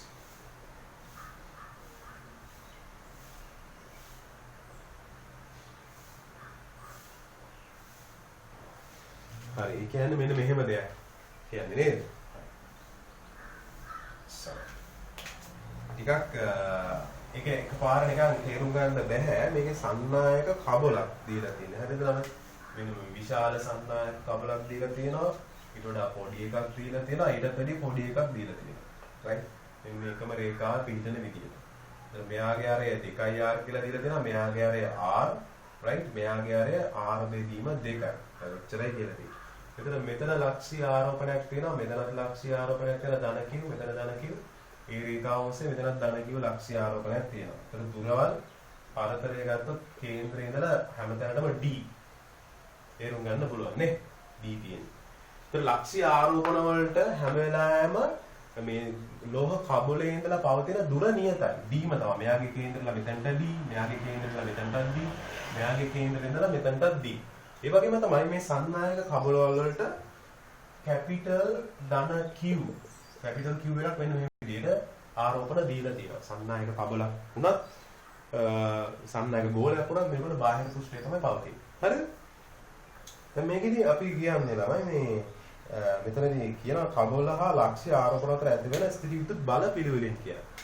පළවෙනියෙන්ම කියන්න පුළුවන් ළමයි මෙන්න මෙයා පොඩ්ඩක් අමතක කරොත් මේ සන්නායක කබල ගත්තොත් මෙන්න මේ සන්නායක කබල ගත්තොත් මේ දෙදෙනාම අපිට ලක්ෂ්‍ය ආරෝපණසේ සලකන්නට පුළුවන්. මොකද සිම්පල් Q කියන ආරෝපණ දෙකම තියෙන්නේ ගෝලයෙන් පිටත. ඒතර අපි ගන්නට ඕනේ මේ ආරෝපණ දෙක අතර කේන්ද්‍රයේ පවතින දුරයි right ආරෝපණ වල විශාලත්වය විතරයි ගන්න ඕනේ. ඒතර ඒ අතර ඇති වෙන බලය ලියුවොත් ඒ ලියන්න ඕනේ අපි 1/4 epsilon capital Q simple Q බෙදීම d වර්ගය. හරිද ළමයි? ගෝලයෙන් පිටතනේ පවතින්නේ. එතකොට අපිට කොහොමද මෙන්න මේ විදිහට තමයි සමීකරණ දෙක ලියන්නට වෙන්නේ. ලියන්න පුළුවන්. හරිද? එතකොට අපිට පුළුවන් මේ වගේ ගෝල සමමිතික ගෝලීය පද්ධතියක් ලක්ෂ්‍ය ආරෝපණයක්සේ සලකා අර සමීකරණ ලියන්නට පුළුවන්. ඒතර මේ දෙන්නටම පොදු නිසා මට ලියන්න පුළුවන් මෙතන FB සමානයි FC කියලා. හරිද? මෙයාලගේ මේ අරය ගෝලය කුඩා වුණා විශාල වුණා කියන එක ප්‍රශ්නයක් නෑ. මොකද දෙදෙනාටම දීලා තියෙන්නේ සමාන ආරෝපණ. FB සමාන FC කියලා ලියන්න පුළුවන්. ඒතර එවැනි ආකාරයක පිළිතුරු අපිට හොයන්න පුළුවන් ළමයි 2 සහ 5. උත්තරේ 2 සහ 5. දැන් උත්තරේ 2ද 5ද? ඊළඟ ප්‍රශ්නේ ඉන්නේ මෙතන. එතකොට අපි දන්නවා සන්නායක කබලක විද්‍යුත් ක්ෂේත්‍ර ඇති වෙන්නේ දැන් මේ ධන Q එක අමතක කරන්න බලන්න. මේ ධන Q එක අමතක කරොත් සන්නායක කබලක විද්‍යුත් ක්ෂේත්‍රය ඇති වෙන්නේ ළමයි අපි දන්නවා සන්නායක කබලේ පිටත මෙන්න මේ විදිහට තමයි ක්ෂේත්‍රය ඇතුල් වෙන්නේ. හොඳට තේරුම් ගන්න පුළුවන්. සන්නායක කබලේ ක්ෂේත්‍රය තියෙන්නේ ඇතුලේ නෑ එළියේදී. එතකොට මේ ධන Q ගෙනල්ලා තියලා තියෙන්නේ ළමයි විද්‍යුත් ක්ෂේත්‍රයක් නොමැති ප්‍රදේශයක් ඇතුළත. තේරුම් ගන්න පුළුවන් නේද? සන්නායක කබලේ අභ්‍යන්තරයේ ගත්තොත් විද්‍යුත් ක්ෂේත්‍රයක් නෑ. සන්නායක කබලේ පිටත තමයි විද්‍යුත් ක්ෂේත්‍රය තියෙන්නේ. එතකොට මේ ධන Q කියන ආරෝපණය d දුරකින් ගෙනල්ලා තිබ්බත් වැඩක් නෑ. අර විදිහටම හැමදේම තිබුණත් වැඩක් නෑ ළමයි. සන්නායක කබලේ ඇතුලේ විද්‍යුත් ක්ෂේත්‍ර තීව්‍රතාවය බිඳුවයි. විද්‍යුත් ක්ෂේත්‍ර තීව්‍රතාවය බිඳුවයි කියන තැනක ආරෝපණයක් ගෙනල්ලා තිබ්බාම යාමත ඇති වෙන බලය බිඳුවක් ලෙස ලැබෙනවා. ඇයි E බිඳුවයිනේ? පැහැදිලිද? ඔන්න ඔය ආකාරයට බලය බිඳුවක් වෙනවා. එහෙමනම් අපිට මේ වෙලාවේදී පිළිතුර විදිහට 2009 ප්‍රශ්නයේදී ගන්නට වෙන්නේ 20 දෙවෙනි පිළිතුර FA බිඳුවක් වෙනවා. FB FCට සමාන වෙනවා කියලා තමයි ගන්නට වෙන්නේ. පැහැදිලි නේද මම මේ කියන කාරණාව? right. දැන් එහෙනම් මේක තේරුම් ගත්තු ළමයා ළමයෙකුට මට පුළුවන් ඊළඟ අවුරුද්දේ ප්‍රශ්නයක් දැන් දෙන්න 2010 ප්‍රශ්නය. ඒකත් විද්‍යුත් ක්ෂේත්‍රය සම්බන්ධ කරලා අපිට හම් වෙන ප්‍රශ්නයක්. හරිද? MCQ ප්‍රශ්නයක් 2010. ඔන්න තේරෙයි දිස් කරා දිස් වෙන සලස්ස ඕගලන්ට බලන්න පුළුවන්. මෙතනදී කියනවා ස්කන්ධයෙන්මන කුඩා සන්නායක ගෝලයකට ධන Q ආරෝපණයක් ලබා දීලා තියෙනවා. ස්කන්ධයෙන් මෙයාට ධන Q ආරෝපණයක් දීලා තියෙනවා. මෙම ගෝලයේ තිරස්ස පහළ දිශාවට විද්‍යුත් ක්ෂේත්‍ර තීව්‍රතාවය E වන විද්‍යුත් ක්ෂේත්‍රයක් ඇති ප්‍රදේශයක එල්දී ඇති පරිවාරක නූලකින් එල්ල සරල අවලම්බයක් හදලා තියෙනවා. මේක සරල අවලම්බයක් දැන්. විද්‍යුත් ක්ෂේත්‍රයක් කියනවා මේ විදිහට පහළට. විද්‍යුත් ක්ෂේත්‍රයක් පහළට තියෙනවා නම් ළමයි අපි දන්නවා මෙයා මත අතිරේක බලයක් ඇති වෙනවා පහළට F සමානයි EQ ලෙස. F සමානයි EQ ලෙස මෙතන කැපිටල් Q නිසා කැපිටල් Q දාන්න. විදුලි ක්ෂේත්‍ර නියත බලයක් ඇති වෙනවා තමයි. මේක නියත බලයක්. මොකද ඒකාකාර විදුලි ක්ෂේත්‍රයක් ආරෝපණය වෙනස් වෙන්නේ නැති නිසා EQ නියත බලයක් පහළට ඇති වෙනවා. ඊට අමතරව මෙයාගේ බරත් පහළට ක්‍රියා කරන නිසා මෙන්න මේ විදිහට සංප්‍රයුක්ත බලයක් පහළට ක්‍රියා කරනවා. දැන් මේ ගාන ඇත්තටම ළමයි විදුලි ක්ෂේත්‍ර ගානක් කිව්වට මේක දෝලනක් සම්බන්ධ වෙනවා. ඒතර දෝලන පාඩමේදී මම ඔයගොල්ලන්ට මේ channel එක ඇතුළේ උගන්වලා තියෙනවා. දෝලන කාලාවර්තය අපි කොහොමද හොයන්නේ කියලා. දෝලන කාලාවර්තය හොයන සමීකරණය තමයි ළමයි පොදු සමීකරණය L බෙදීම A effective කියලායි අපි කියන්නේ. A effective. හරිද? ඵලදායි ත්වරණය හොයාගන්නට ඕනේ. අපි සම්තුලිත අවස්ථාවේ ගත්තොත් උඩට තියෙන ආතතිය T, පල්ලෙහාට දෙන මෙන්න මේ විදිහට බලය මම යොදනවා F සමානයි ma. යෙදුවොත් ළමයි එනවා T ඍණ EQ ධන mg මෙන්න මේ විදිහට. සමානයි ත්වරණයක් ප්‍රවැදෙන නිසා බිඳුවයි පද්ධතිය සම්තුලිතයිනේ. මෙන්න මේ ආකාරයට තමයි අපිට එන්නේ. ඔබට බලන්නට පුළුවන්. හරිද? මෙන්න මේ ආකාරයට අවසානයේදී අපිට උත්තරයක් එනවා. තේරුම් ගන්නට පුළුවන් වෙනවා. ත්වරණයක් නැහැ පද්ධතියේ මැදදී සමතුලිත අවස්ථාවේ කියලා අරගෙන හරිද? අපිට එහෙම තමයි සාමාන්‍යයෙන් හොයන්නේ. හරිද? එතන උඩට තන්ත්‍රය ආදදී තියෙනවා පහළට මේ බල දෙක තියෙනවා. මේ දෙකම ඍණ වෙනවා. බිඳුවට සමානයි ත්වරණයක් නැමැති නිසා. එතන මට එනවා මෙතන T සමානයි EQ ධන mg මෙන්න මේ ආකාරයට එනවා.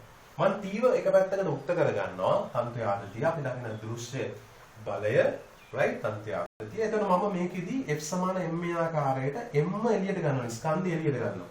ස්කන්ධය එළියට ගත්තොත් මට ඉතුරු වෙන්නේ මෙතන G මෙතන ඉතුරු වෙනවා EQ බෙදීම m. දැන් මට මේක දිහා බැලුවොත් තන්ත්‍රය ආදතිය බලයේ විදිහට සලකලා ස්කන්ධය මෙතන තියෙනවා ඉතුරු පාර්ට් එක. F සමාන ma වලින් ගත්තොත් ඉතුරු පාර්ට් එක වෙන්නේ මෙන්න මේ ටික ත්වරණයේ විදිහට. මේ තමයි අපි කියන A effective ඵලදායි ත්වරණයේ බවට පත් වෙන්නේ මෙතන. ඵලදායි ත්වරණය මෙන්න මේ කොටස මේක මොඩල් එකක් විදිහට මතක තියාගන්න. දෝලන තරංග වලදී පාවිච්චි කරන. එතන මෙතන තියෙනවා T සමානයි 2 L බෙදීම right effective කියලා කියන්නේ EQ බෙදීම m ධන g. ඔන්න ඔක තමයි අපිට එන උත්තරය. එවැනි ආකාරයක උත්තරයක් අපිට ලබා ගන්නට පුළුවන් වෙනවා පස්වෙනි පිළිතුර විදිහට. පස්වෙනි පිළිතුර තමයි වැරදි පිළිතුර විදිහට බාර ගන්නට වෙන්නේ. ඒතකොට මේක එක එක අවුරුද්දවල වෙනස් කරලා දෙන්න පුළුවන් ළමයි. හරිද? ඔය මම 2010 ප්‍රශ්නේ තමයි ගත්තේ. ඒ වගේම මම ඔන්න දැන් ආය ගන්නම් 2011 පරණ සිලබස් එකෙන් ආපු ප්‍රශ්නයක්. ඕල් සිලබස් එකෙන් ඇවිල්ලා ප්‍රශ්නයක් ඔයගලන්ට බලන්න පුළුවන් 2010 මෙන්න මෙහෙමයි. ඔයගලන්ට දීලා තියෙන්නේ අර කලින් ගාන වගේ එකක්. බලන්න එකම දේ එනවයි කියන එක ඔයගලන්ට දැන් බලන්න පුළුවන්. මෙන්න මේ විදිහට. right මේක A ගෝලය මේක B ගෝලය මෙතන ඍණ 10 මයික්‍රෝකූලම් කියලා සටහන් ලැබෙන රූප සටහන. දැන් ප්‍රශ්නේ කියවමු. දී ඇති රූපයේ B කුවර සන්නායක ගෝලීය කබලක් වන අතර A යනු කබලයේ කේන්ද්‍රය තබා ඇති කුඩා සන්නායක. අර කලින් ගාන වගේමයි. Aට ඍණ 10 මයික්‍රෝකූලම් ආරෝපණයක් ඇති අතර B සඵල ආරෝපණය ධන 7 මයික්‍රෝකූලම් වේ. මෙයාගේ සඵල ආරෝපණය කියලා කියන්නේ සිග්මා Q. ඒක දීලා දෙනවා ධන 7 මයික්‍රෝකූලම් වෙනවයි කියලා. එහෙනම් කියනවා සන්නායක කබලයේ අභ්‍යන්තර සහ බාහිර පෘෂ්ඨ මත ඇති ආරෝපණ පිළිවෙලින් සමාන වන්නේ කියලායි කියන්නේ. හරිද? කබලයේ අභ්‍යන්තර හා බාහිර පෘෂ්ඨ. B සඵල ආරෝපණයක් දීලා දෙනවා. right. B සඵල ආරෝපණය. ඒක පොඩ්ඩක් වරද්ද ගන්න නැතුව කරන්න ඕන ළමයි. හරිද? B සඵල ආරෝපණය. Aට ඍණ 10 මයික්‍රෝකූලම් දීලා තිනකොට B සඵල ආරෝපණය කියලා කිව්වම B ගෝලයේ තියෙන මුළු ආරෝපණය තමයි මේ ධන 7 මයික්‍රෝකූලම් කියලා දීලා තියෙන්නේ. එතකොට ළමයි අපි චුට්ටක් මෙහෙම හිතමු. හොඳට කල්පනා කරමු.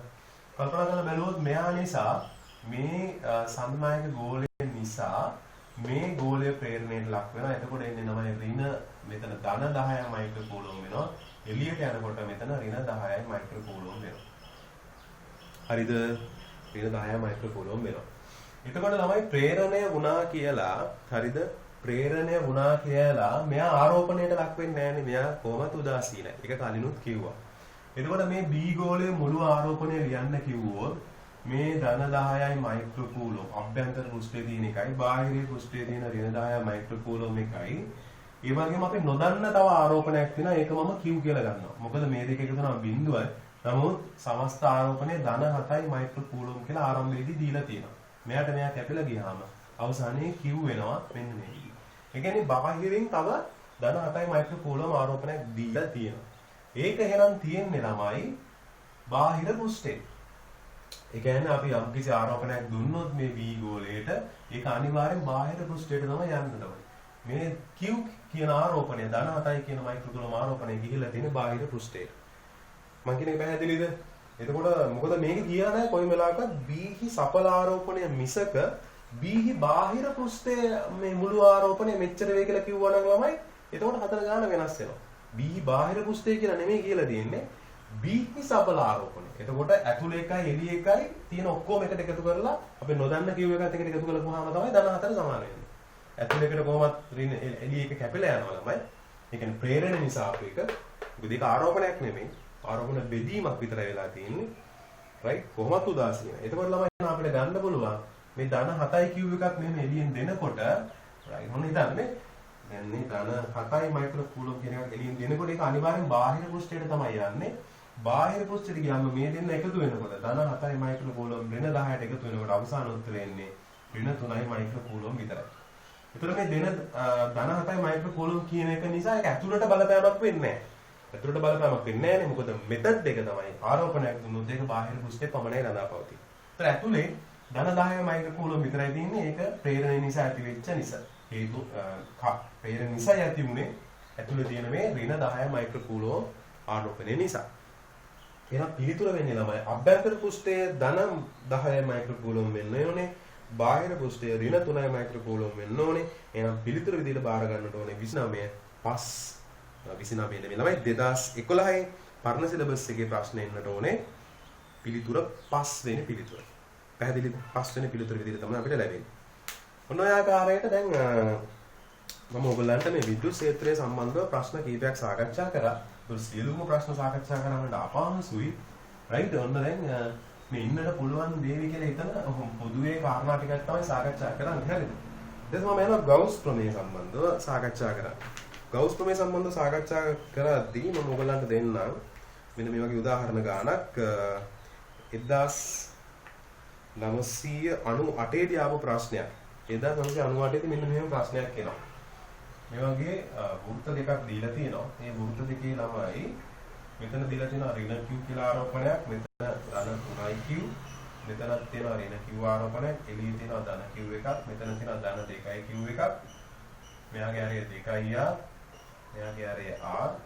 මෙතන තියෙනවා ධන q එකක්. මෙතන තියෙනවා ධන 2q එකක්. ඔන්නෝ දීලා තියෙනවා. මෙතන S1 S2 කියලා මේන පෘෂ්ඨ දෙක අරන් තියෙනවා. S1 S2. S1 S2 විශාලත්ව තියෙන දැන් මෙන්න මේ විදිහට සීලුම කරුණු පැහැදිලි කරලා කියනවා. අදින ලද අරය 2r සහ r වූ මනක් කල්පිත ගෝලීය පෘෂ්ඨ දෙකක කියලා කියනවා. ආරෝපණ ව්‍යාප්තියක මෙන්න මේ විදිහට මනක් කල්පිතව අරගෙන තියෙනවා. එතකොට මොකද්ද හොයන්නේ කියන්නේ S1 හරහා ගමන් කරන සඵල විද්‍යුත් ශ්‍රාවය බෙදන්න කියලා කියනවා S2 හරහා ගමන් කරන සඵල විද්‍යුත් ශ්‍රාවය. දැන් අපි ගවුස් ප්‍රමේය කියන එක ඉගෙන ගන්න තියෙනවා. ශ්‍රාවය කියන එක පැහැදිලි කරද්දී සමීකරණ දෙක අපි ඔලුවට එන්න ඕනේ. ශයි සමාන ඊවතාවක් කිය අනිත් එක ශයි සමානයි සිග්මා q බෙදීම එප්සයිලන්. මේ දෙකෙන් වඩාත්ම සුදුසු මොකක්ද මේක හදන්න. මේක ගන්නවද මේක ගන්නවද? මේක ගත්තොත් අපිට අතරමං වෙනවා ළමයි. අපිට වර්ගඵලය හොයාගෙන විද්‍යුත් ක්ෂේත්‍ර තීව්‍රතාවය හොයන්නවා මේ හැම ආරෝපණයකම. හරිද? නිශ්චිත දුරකින් පවතිනකොට පවතින විද්‍යුත් ක්ෂේත්‍ර තීව්‍රතාවය හොයින් හරි කරදරයක්. අපි මෙතෙන්ද කියලා බැලුවොත් මෙතනදී කියවෙන්නේ අපි තෝරා ගන්නාලද ගවුස් පෘෂ්ඨයේ අභ්‍යන්තරීය පවතින මුළු ආරෝපණය පාරවේදතාවයෙන් බෙදුවා නම් අපිට සඵල ශ්‍රාවය එනවා. එහෙනම් S1 ගේ ශ්‍රාවය ඉන්නේ සිග්මා q. අපි එකතු කළ බලමු ඇතුළේ තියෙන මුළු ආරෝපණය. මේ ගෝලය ඇතුළේ ධන 2q ධන q එකතු වුණාම 3q ඍණ q එකතු වෙනකොට උත්තරේ එන්නේ 2q. මම දන්නේ ධන 2q සුළු කරලා ගන්න පුළුවන්. ඒක එප්සයිලන් ගෙන් බෙදෙනවා. තේරෙනවනේ? S1 ගේ සඵල ශ්‍රාවය මම මේ වෙලා තියෙන S1 ගේ සඵල විද්‍යුත් ශ්‍රාවය S1 ගේ. හරි මේක බෙදනවා S2 ගේ සඵල විද්‍යුත් ශ්‍රාවය. ඒකත් එන්නේ සිග්මා q බෙදීම එප්සයිලන් අවශ්‍යම. මේක ඇතුළේ තියෙනවා ඍණ q තුනම ඍණ 2q ධන 3q එකතු වුණාම q කියලා යන්නේ ධන q බෙදීම එප්සයිලන්. මොකද මේක S1 ගෙන් S2 බෙදන්න කියලා තිබුණේ නේ. එප්සයිලන්ට එප්සයිලන් කැපිලා යනවා උත්තරේ එනවා 2යි කියලා. අවසානයේ පිළිතුරු ලැබෙනවා 12 වෙනි ප්‍රශ්නයට උත්තරය 2 විදිහට තමයි ලැබෙන්නේ. ඔය තරම් මෙවැනි ප්‍රශ්නයක් නැවත ආවොත් ඔයගලන්ට හරි ලේසියෙන් හදාගන්න පුළුවන් වේවි කියන කතන්දරය දැන් පැහැදිලි. එළියේ තියෙන ආරෝපණ වැඩක් නැහැ ළමයි. හරිද? ගවුස් පෘෂ්ඨයට අදාළ වෙන්නේ නැහැ ළමයි එළියේ තියෙන ආරෝපණනේ. ඒගොල්ලන්ගෙන් බලපෑමක් ගැන හිතන්නවත් එපා. නිකන් බොරුවට හිත අපි කාලය වැය කරන්න ඕනෙත් නැහැ. හිතලා බලන්න හිතුවත් ඒකෙන් බලපෑමක් නැහැ කියන එක ගවුස් කියන දෙයක් නෑම ඔප්පු කරලා පෙන්නලා තියෙනවා. ඊළඟට මම මේ 14 වෙනි ප්‍රශ්නය තෝරගන්න හේතුව ඉතින් පොඩි ගැටලුවක් තියෙන නිසා මෙන්න මේ විදිහට පරිවාරක ගෝල දෙකක් දීලා තියෙනවා මෙන්න මේ විදිහට. අද 2000 මේක ඇත්තටම 2000 ප්‍රශ්නයක් පරණ සිලබස් එකට තමයි අදාළ වෙන්නේ මේක. ඒ අලුත් සිලබස් එකේදී මෙවැනි ප්‍රශ්නයක් නම් ඔයගලන්ට ලැබෙන එකක් නැති වෙයි. මේ දෙකම පරිවාරක ගෝල හැබැයි එක හා සමානයි. මේක B ගෝලය මේක A ගෝලය. හරිද? කේන්ද්‍රයේ ඉඳලා විද්‍යුත් ක්ෂේත්‍ර තීව්‍රතාවය විචලනය වෙන ප්‍රස්ථාරය අඳින්න කියලායි කියලා තියෙන්නේ. කේන්ද්‍රයේ ඉඳලා විද්‍යුත් ක්ෂේත්‍ර තීව්‍රතාවය විචලනය වෙන ප්‍රස්ථාරය. ඒතර දෙදෙනාටම දීලා තියෙන ළමයි සමාන ආරෝපණ. මෙයාට Q දුන්නා නම් මෙයාට Q දීලා තියෙනවා. එතකොට අපි කලිනුත් ළමයි සාමාන්‍ය විද්‍යුත් ක්ෂේත්‍ර තීව්‍රතාවය පිළිබඳව අවබෝධයක් තියෙන ළමයි දන්නවා මේ විද්‍යුත් ක්ෂේත්‍ර තීව්‍රතාවයේ ශුන්‍ය වන ලක්ෂය. දැන් කලින් මම පාඩමේදී කලින් කොටසේදී සාකච්ඡා කරලා නොතිබුණා නම් විද්‍යුත් ක්ෂේත්‍ර තීව්‍රතාවයේ ශුන්‍ය වන ලක්ෂය හරි වැදගත් ළමයි. ඒක වුණා මෙන්න මේ ප්‍රශ්නයෙන් මම පැහැදිලි කරන්නම් ඒක. ඔයගොල්ලෝ මේ වෙනකොට දැනන් තියනවා දැනන්නේ නැති ළමයෙක්ට මෙන්න මේක මතක තියාගන්න. සජාතීය ආරෝපණ දෙකක් අතර විද්‍යුත් ක්ෂේත්‍ර තීව්‍රතාවය ශුන්‍ය වෙන්නේ අනිවාර්යෙන් ආරෝපණ දෙක අතර මැද්දේ. ඒක ලියාගත්තත් කමක් නැහැ. සජාතීය ආරෝපණ දෙකක් අතර විද්‍යුත් ක්ෂේත්‍ර තීව්‍රතාවය ශුන්‍ය වෙන්නේ ආරෝපණ දෙක යා කරන රේඛාවේ අතර මැද්දේ. කොයි හරි දැනක විද්‍යුත් ක්ෂේත්‍ර තීව්‍රතාවය ශුන්‍ය වෙයි. එතන මොකද විද්‍යුත් ක්ෂේත්‍ර තීව්‍රතාවය ශුන්‍ය වෙනවා කියන එකේ තේරුම? ඒ කියන්නේ සිග්මා E සමානයි බිඳු වෙනවා. ඒ කියන්නේ ඒකේ තේරුම තමයි සිග්මා F සමානයි බිඳු වෙනවා කියන්නේ. ඒ කියන්නේ මේ ලක්ෂය හරි එහෙම නැත්නම් මේ ප්‍රදේශය මත ගිහිලා ආරෝපණයක් තිබ්බොත් එයා මත කිසිදු ආකාරයක බලයක් ඇති වෙන්නේ නැහැ. එයා මත කිසිදු ආකාරයක බලයක් ඇති වෙන්නේ නැහැ. ඒක තමයි විද්‍යුත් ක්ෂේත්‍ර තීව්‍රතාවයේ ශුන්‍ය වෙන ලක්ෂණයක තියෙන ගුණය. ඒ කියන්නේ ඒ හරහා බල රේඛා පවතින්නේ නැහැ. විද්‍යුත් බල රේඛා පවතින්නේ නැහැ. අන්න එවැනි ලක්ෂයක් අපිට හම්බෙන්නේ සමාන ආරෝපණ සහිත මේ සමාන ගෝල දෙකක් වුණත් ගෝල දෙකේ අරයන් වෙනස් වුණත් ප්‍රශ්නයක් නැහැ. ආරෝපණ සමාන නම් හරියටම කේන්ද්‍ර යා කරන රේඛාවේ හරි මැද විද්‍යුත් ක්ෂේත්‍ර තීව්‍රතාවයේ බිඳුව වෙනවමයි. කතා දෙකක් නැහැ. ගෝල දෙකේ කේන්ද්‍ර යා කරන රේඛාවේ හරි මැද විද්‍යුත් ක්ෂේත්‍ර තීව්‍රතාවය අනිවාර්යෙන් බිඳුව වෙනවා ළමයි. ඇයි මම එහෙම කියන්නේ? මෙයා ධන ආරෝපණයක් සහිත ගෝලයක් right?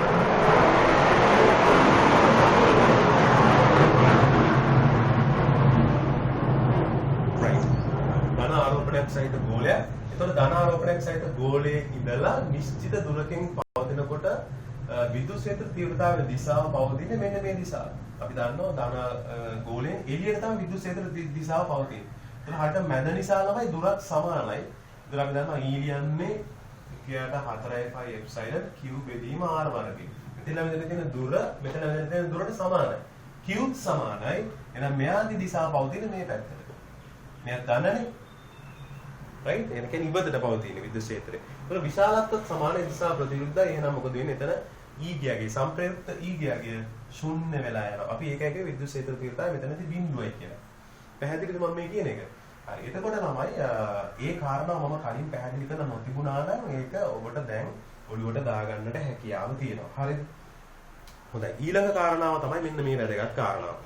ඊට පස්සේ අපි ඉගෙනනවා ළමයි පරිවාරක ගෝලයක් ඇතුළත විද්‍යුත් ක්ෂේත්‍ර තීව්‍රතාවය විචලනය වෙන්නේ පරිවාරක ගෝලයක් ඇතුළත විචලනය වෙන්නේ මෙන්න මේ විදිහට කියන. ඒක ගවුස් ප්‍රමේයදී කියනවා මෙන්න මෙහෙම ගිහිල්ලා එළියට යනකොට මෙන්න මෙහෙම අඩු වෙගෙන යනවා අනන්තයේදී තමයි විද්‍යුත් ක්ෂේත්‍ර තීව්‍රතාවය ශූන්‍ය වෙන්නේ කියලා. පරිවාරක ගෝලයක මතකයි නේද? ඒ තීරය එක මතක් කරගන්න. ඒතර ඒ තීරය එකක් මෙතන අදාළ කරගෙන හරියට මැද ලක්ෂයේදී විද්‍යුත් ක්ෂේත්‍ර තීව්‍රතාවය බිඳුව වෙන්නට ඕනේ. එහෙනම් කේන්ද්‍රයේදී නිශ්චිත අගයක් තියෙනවා. මෙතනින් පටන් අරන් මෙතනට එනකොට බිඳුව වෙනවා කියලා ගන්නට පුළුවන්. ඒ වගේම තව වැදගත් කාරණාවක් තමයි මේ විද්‍යුත් ක්ෂේත්‍ර තීව්‍රතාවය කියලා කියන්නේ දෛශිකයක්. අපි එහෙනම් දිශාවත් සලකන්නට ඕනේ. දිශාව ගැන හිතන්නට ඕනේ. මොන බලන්නවා මෙන්න මේ ප්‍රදේශය තුල ලක්ෂයක් ගත්තොත් සංප්‍රයුක්තය කියන්නේ ආසන්නෙම පවතින්නේ මේ ලක්ෂ්‍ය ආසන්නෙම පවතින්නේ මේ ගෝලයට නිසා සංප්‍රයුක්තය ප්‍රබල වෙන්නේ. විද්‍යුත් ක්ෂේත්‍ර තීව්‍රතාවයේ සංප්‍රයුක්තය ගත්තොත් සංප්‍රයුක්ත දිශාව මේ පැත්තට තමයි පවතින්නේ. උදාහරණයක් විදියට මෙතනින් මම ආරෝපණය ගෙනලා තිබ්බොත් මෙයා මෙහෙට නෙමෙයි ඇදිලා යන්නේ මෙහෙට තමයි ඇදිලා. ධන ආරෝපණය ගෙනලා තිබ්බොත් මෙයා මෙහෙට තමයි ඇදිලා යන්නේ. ඇයි?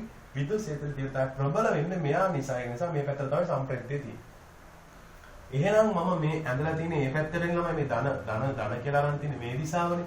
මම එහෙනම් විද්‍යුත් ක්ෂේත්‍රය අඳිනකොට මේ දිශාව ධන දිශාව කියලා සලකනවා. මේ දිශාව ධන දිශාව කියලා සැලකුවොත් ඔන්න කේන්ද්‍රයේදී නිශ්චිත විද්‍යුත් ක්ෂේත්‍ර තීව්‍රතාවයක් තියෙනවා. එතන ඉඳලා අඩු වෙන විදිහට ඇඳලා මෙතන එනකොට බිඳුව වෙනවා. දැන් මේ ලක්ෂය පැන්නට පස්සේ මේ තැනකදී මෙවැනි ලක්ෂයකදී ප්‍රබල වෙන්නේ මේ පැත්තේ ගෝලයේ විද්‍යුත් ක්ෂේත්‍ර තීව්‍රතාවය නිසා සංප්‍රයුක්තය මේ පැත්තට යනවා. සංප්‍රයුක්ත දිශාව මේ පැත්තට තියෙනවා. එතකොට තමයි අපි තේරුම් ගන්න ඕනේ මේ විද්‍යුත් ක්ෂේත්‍රයේ දිශාව මාරු වුණා. අපි මේ පැත්තට තියනවා නනේ ධන කියලා ගත්තේ. දැන් මෙවැනි ලක්ෂයක විද්‍යුත් ක්ෂේත්‍ර තීව්‍රතාවය දිශාව අර පැත්තට නිසා අපි කියනවා දිශාව මාරු වුණා. වෙන දිශාවට ගියා. ඒක නිසා අපි කියනවා දිශාව සලකලා විද්‍යුත් ක්ෂේත්‍රයේ අදිනවා මෙන්න මේ විදිහට. සමාන වෙන විදිහට හද ගන්නවා. මෙන්න මේ හැඩය සමාන වෙන විදිහට මෙහෙම හද ගන්නවා.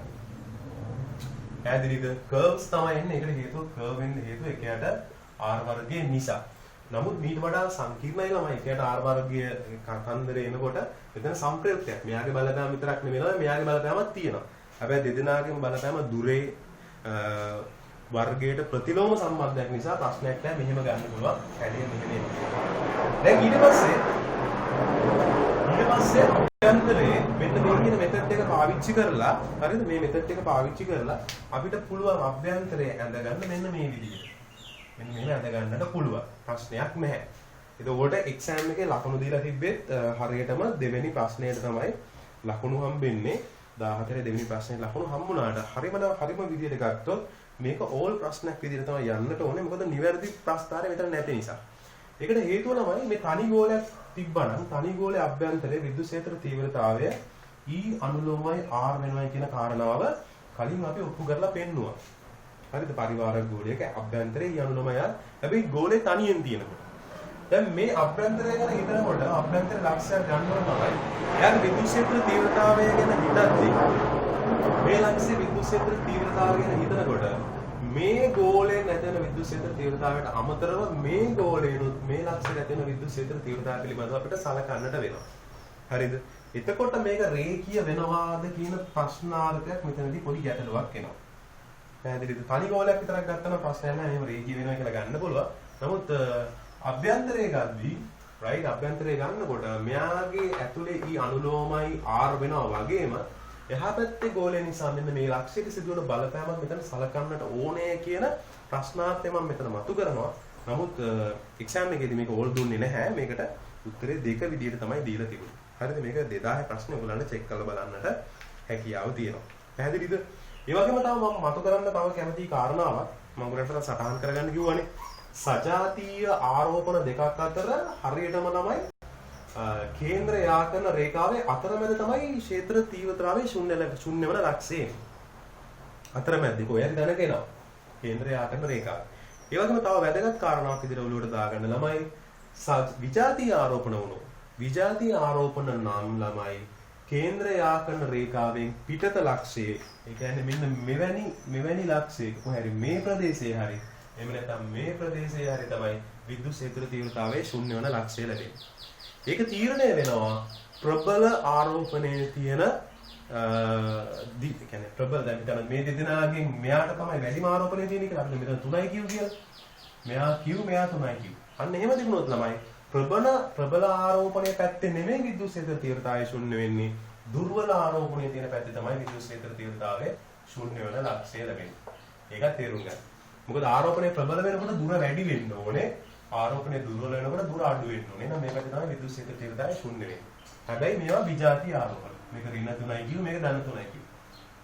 පැහැදිලිද? ඒතර ආරෝපණය විශාලත්වය වෙනස් වෙච්ච ගමන් අපි මේ පැත්ත විශාලත්වය වැඩි වුණා. මේ පැත්ත අඩු වුණා නම් විද්‍යුත් ක්ෂේත්‍ර තීව්‍රතාවය ශුන්‍ය ලක්ෂය අනිත් පැත්තට යනවා. අන්න ඒක තේරුම් ගන්නට ඕනේ. පැහැදිලිද? ඒතර ඔය කාරණාව තමයි මෙතනදී මම මතු කරන්න උත්සාහ කරේ. තවම ඔයගොල්ලන්ට ප්‍රශ්නයක් දෙන්න උත්සාහ කරන්න. මෙන්න මේ කාරණාවත් ඔයගොල්ලන්ට වැදගත් වෙයි කියලා හිතනවා. රයිට් මම ගෞස් ප්‍රමේයයේ අවසාන ප්‍රශ්නේ විදිහට මම මෙතන MCQ ප්‍රශ්න සාකච්ඡා කරන්නම් මෙන්න මේ විදිහට ළමයි. හරිද? රයිට්. එක්සෑම් එක වැඩි කාලයක් නැති නිසා මේවා වැදගත් වේවි කියලා මම හිතන නිසායි ඔයගොල්ලන්ට දෙන්නේ ළමයි. මේවා කරලා තිනවා මේකට නම් එච්චර ලොකු දෙයක් නෙමෙයි. හරිද? රයිට්. මෙහෙම ආරෝපණයක් දීලා තියෙනවා. මෙන්න ගණකයක් තුළ මෙන්න කෙලවරක මෙහෙම ධන කිව් කියලා ආරෝපණයක් දීලා තියෙනවා. ඒකෝට අපිට කියනවා මෙන්න මෙහෙම එක පෘෂ්ඨයක් තෝරගන්න. මෙතන A B C D කියලා පෘෂ්ඨයක් දීලා මම පාස් පේපර්ස් ප්‍රශ්නෙත් කියලා ඉන්න මේක 2009 දී ආපු ප්‍රශ්නය තිරේ දිස් වේවි. 2009 දී ආපු ප්‍රශ්නය එතකොට ඊට කලින් අවුරුද්දක මේක මේ විදිහට ආවා. දැන් 2009 මෙහෙම නෙමෙයි ආවේ. ඒක මම මේ පැහැදිලි කරන්නේ මම මේ ගන්නෙ. දැන් මේ ගණකයක කෙලවරක ශීර්ෂයක මේ වගේ මේ ලක්ෂ්‍ය ආරෝපණයක් කියලා තියෙනවා. මේ ලක්ෂ්‍ය ආරෝපණය නිසා මේ ABCD කියන මේ ඍජුකෝණාශ්‍රාකාර නැත්නම් අපි හිතමු මේක සමචතුරාශ්‍රාකාර හැඩයෙන් තියෙන ගණකයක්නේ. මෙන්න මේ හරහා පවතින සඵල විද්‍යුත් ශ්‍රාවය කොච්චරද කියලා හොයන්න කියනවා. right? එහෙම නැත්නම් විද්‍යුත් ක්ෂේත්‍ර රේඛා සංඛ්‍යාව වන්නේ. ඒ කියන්නේ ශ්‍රාවයමනේ හොයන්නේ කියන්නේ. ශ්‍රාවය කොච්චරද කියලා හොයන්න කියන්නේ. එහෙම කියනවනම් ළමයි කෙනෙකුට එකපාර මේක නිකන් මඤ්ඤම් වෙලා යන මොකද්ද මේ ඇහුවේ කියලා. ඒක තේරෙන්නේ නැහැ එකපාර. අන්න ඒ වගේ ළමයෙක්ට හිතන්න පුළුවන් මෙන්න මේ විදිහට මේක සමමිතික පද්ධතියක් විදිහට එයාට උපකල්පනය කරන්න. සමමිතිකව මේක හිතන්න පටන් ගන්න. දැන් මේ ඝනකයේ කෙලවරනේ තියෙන්නේ. මේ ලක්ෂය වටා තවත් ඝනක ඇඳ ගන්න. මේ ලක්ෂය වටා සමමිතික වෙන විදිහට. එහෙනම් ඇඳුත් ඝනකයන් ඔයගොල්ලන්ට අඳින්න පුළුවන් මේ වගේ හතරක්. මේ විදිහට එනවා. right මේක ත්‍රිමාන ඔයගොල්ලන්ට දැක ගන්න පුළුවන් වේද කියන්න මම දන්නේ නැහැ හරියටම. right මෙන්න මේ විදිහට ආයේ පල්ලහැටත් ඝනකයක් මෙහෙම එනවා මේ පැත්තට. හරිද? මේ විදිහට. වගේ මේ පැත්තටත් ඝනකයක් අපිට අඳ ගන්නට හැකියාව තියෙනවා. ඒතර ඔයගොල්ලන්ටම හිතන්න පුළුවන් ඝනක කීයක් එනවද කියලා. මෙහෙම මේ වගේක් ඒ කියන්නේ මෙයා මැදට තියලා ඝනක සෙට් එකක් වටේ අඳ ගන්නට ඕනේ. හරිද? මෙයා මැද මේ ලක්ෂ්‍ය මැද තියලා ඝනක සෙට් එකක් වටේ අඳගත්තොත් ළමයි ඔයගොල්ලන්ට තේරුම් ගන්න පුළුවන් ඝනක කීයක් ඇඳෙනවද? ඝනකම ඇඳෙනවා ළමයි ඔයගොල්ලෝ තේරුම් ගන්න. උඩ 4ක් ඇඳෙනවා යට 4ක් ඇඳෙනවා ඔක්කොම ඝනක 8ක් ඇඳෙනවා. හරිද? ත්‍රිමාන හිතලා බලන්න මේ ලක්ෂ්‍ය මැද කරගත්තොත් උඩ ඝනක 8කුයි හරිද? ඝනක 8යි යට ඝනක 8කුයි හැදෙනවා. ඕගොල්ලෝ වෙනම නිකන් ඇඳලා බලන්න මේ වගේ ඝනක 8ක් හැදුනහම මෙන්න මෙවැනි ආකාරයක ඍජුකෝණාශ්‍රාකාර පුෂ්ඨ කීයක් තියෙනවද කියලා. එක පැත්තක අහු වෙනවා ඒ වගේ 4ක්. එක පැත්තක 4ක් අහු වෙනවා ඝනකයේ එවැනි පැති 6ක් තියෙනවා ළමයි. මේ පැත්ත එහා පැත්ත ආය අනිත් පැත්ත උඩ සහ යට. ඔය විදිහට ගත්තොත් ඔක්කොම පැති 4 ඒවා මේ වගේ කොටස් 4 ඒවා 6ක් තියෙනවා. ඒ කියන්නේ ඔක්කොම 24ක් තියෙනවා ළමයි. එතකොට මේ Q දැන් අපි සමමිතිකව ඝනක සෙට් එකක් වටේ හදාගත්තා. මේ Q කේන්ද්‍ර කරගනිමින් සමමිතිකව. එතකොට දැන් මේ Q ගේ සඵල ශ්‍රාවය Q ගෙන් නිකුත් වෙලා යන සඵල ශ්‍රාවය ගත්තොත් ඒක අපිට ලියන්න පුළුවන් සිම්පල් Q ගෙදීම එප්සයිලන්. එයාගෙන් යන මුළු ශ්‍රාවය. ඒ මුළු ශ්‍රාවය මෙන්න මේ ABCD කියන කොටසේ විතරක් ගන්න කියලා කිව්වනම් හරිද? මුළු වර්ගඵලයෙන් සමමිතික මුළු ලම්බකෝණ මුළු වර්ගඵලයෙන් ගත්තොත් ළමයි ඒක 24න් එකක් බවට පත් වෙනවා. මොකද මෙවැනි කොටු 24ක් කියලා 24න් එකක් තමයි මේ ඕගොල්ලෝ දකින්නේ.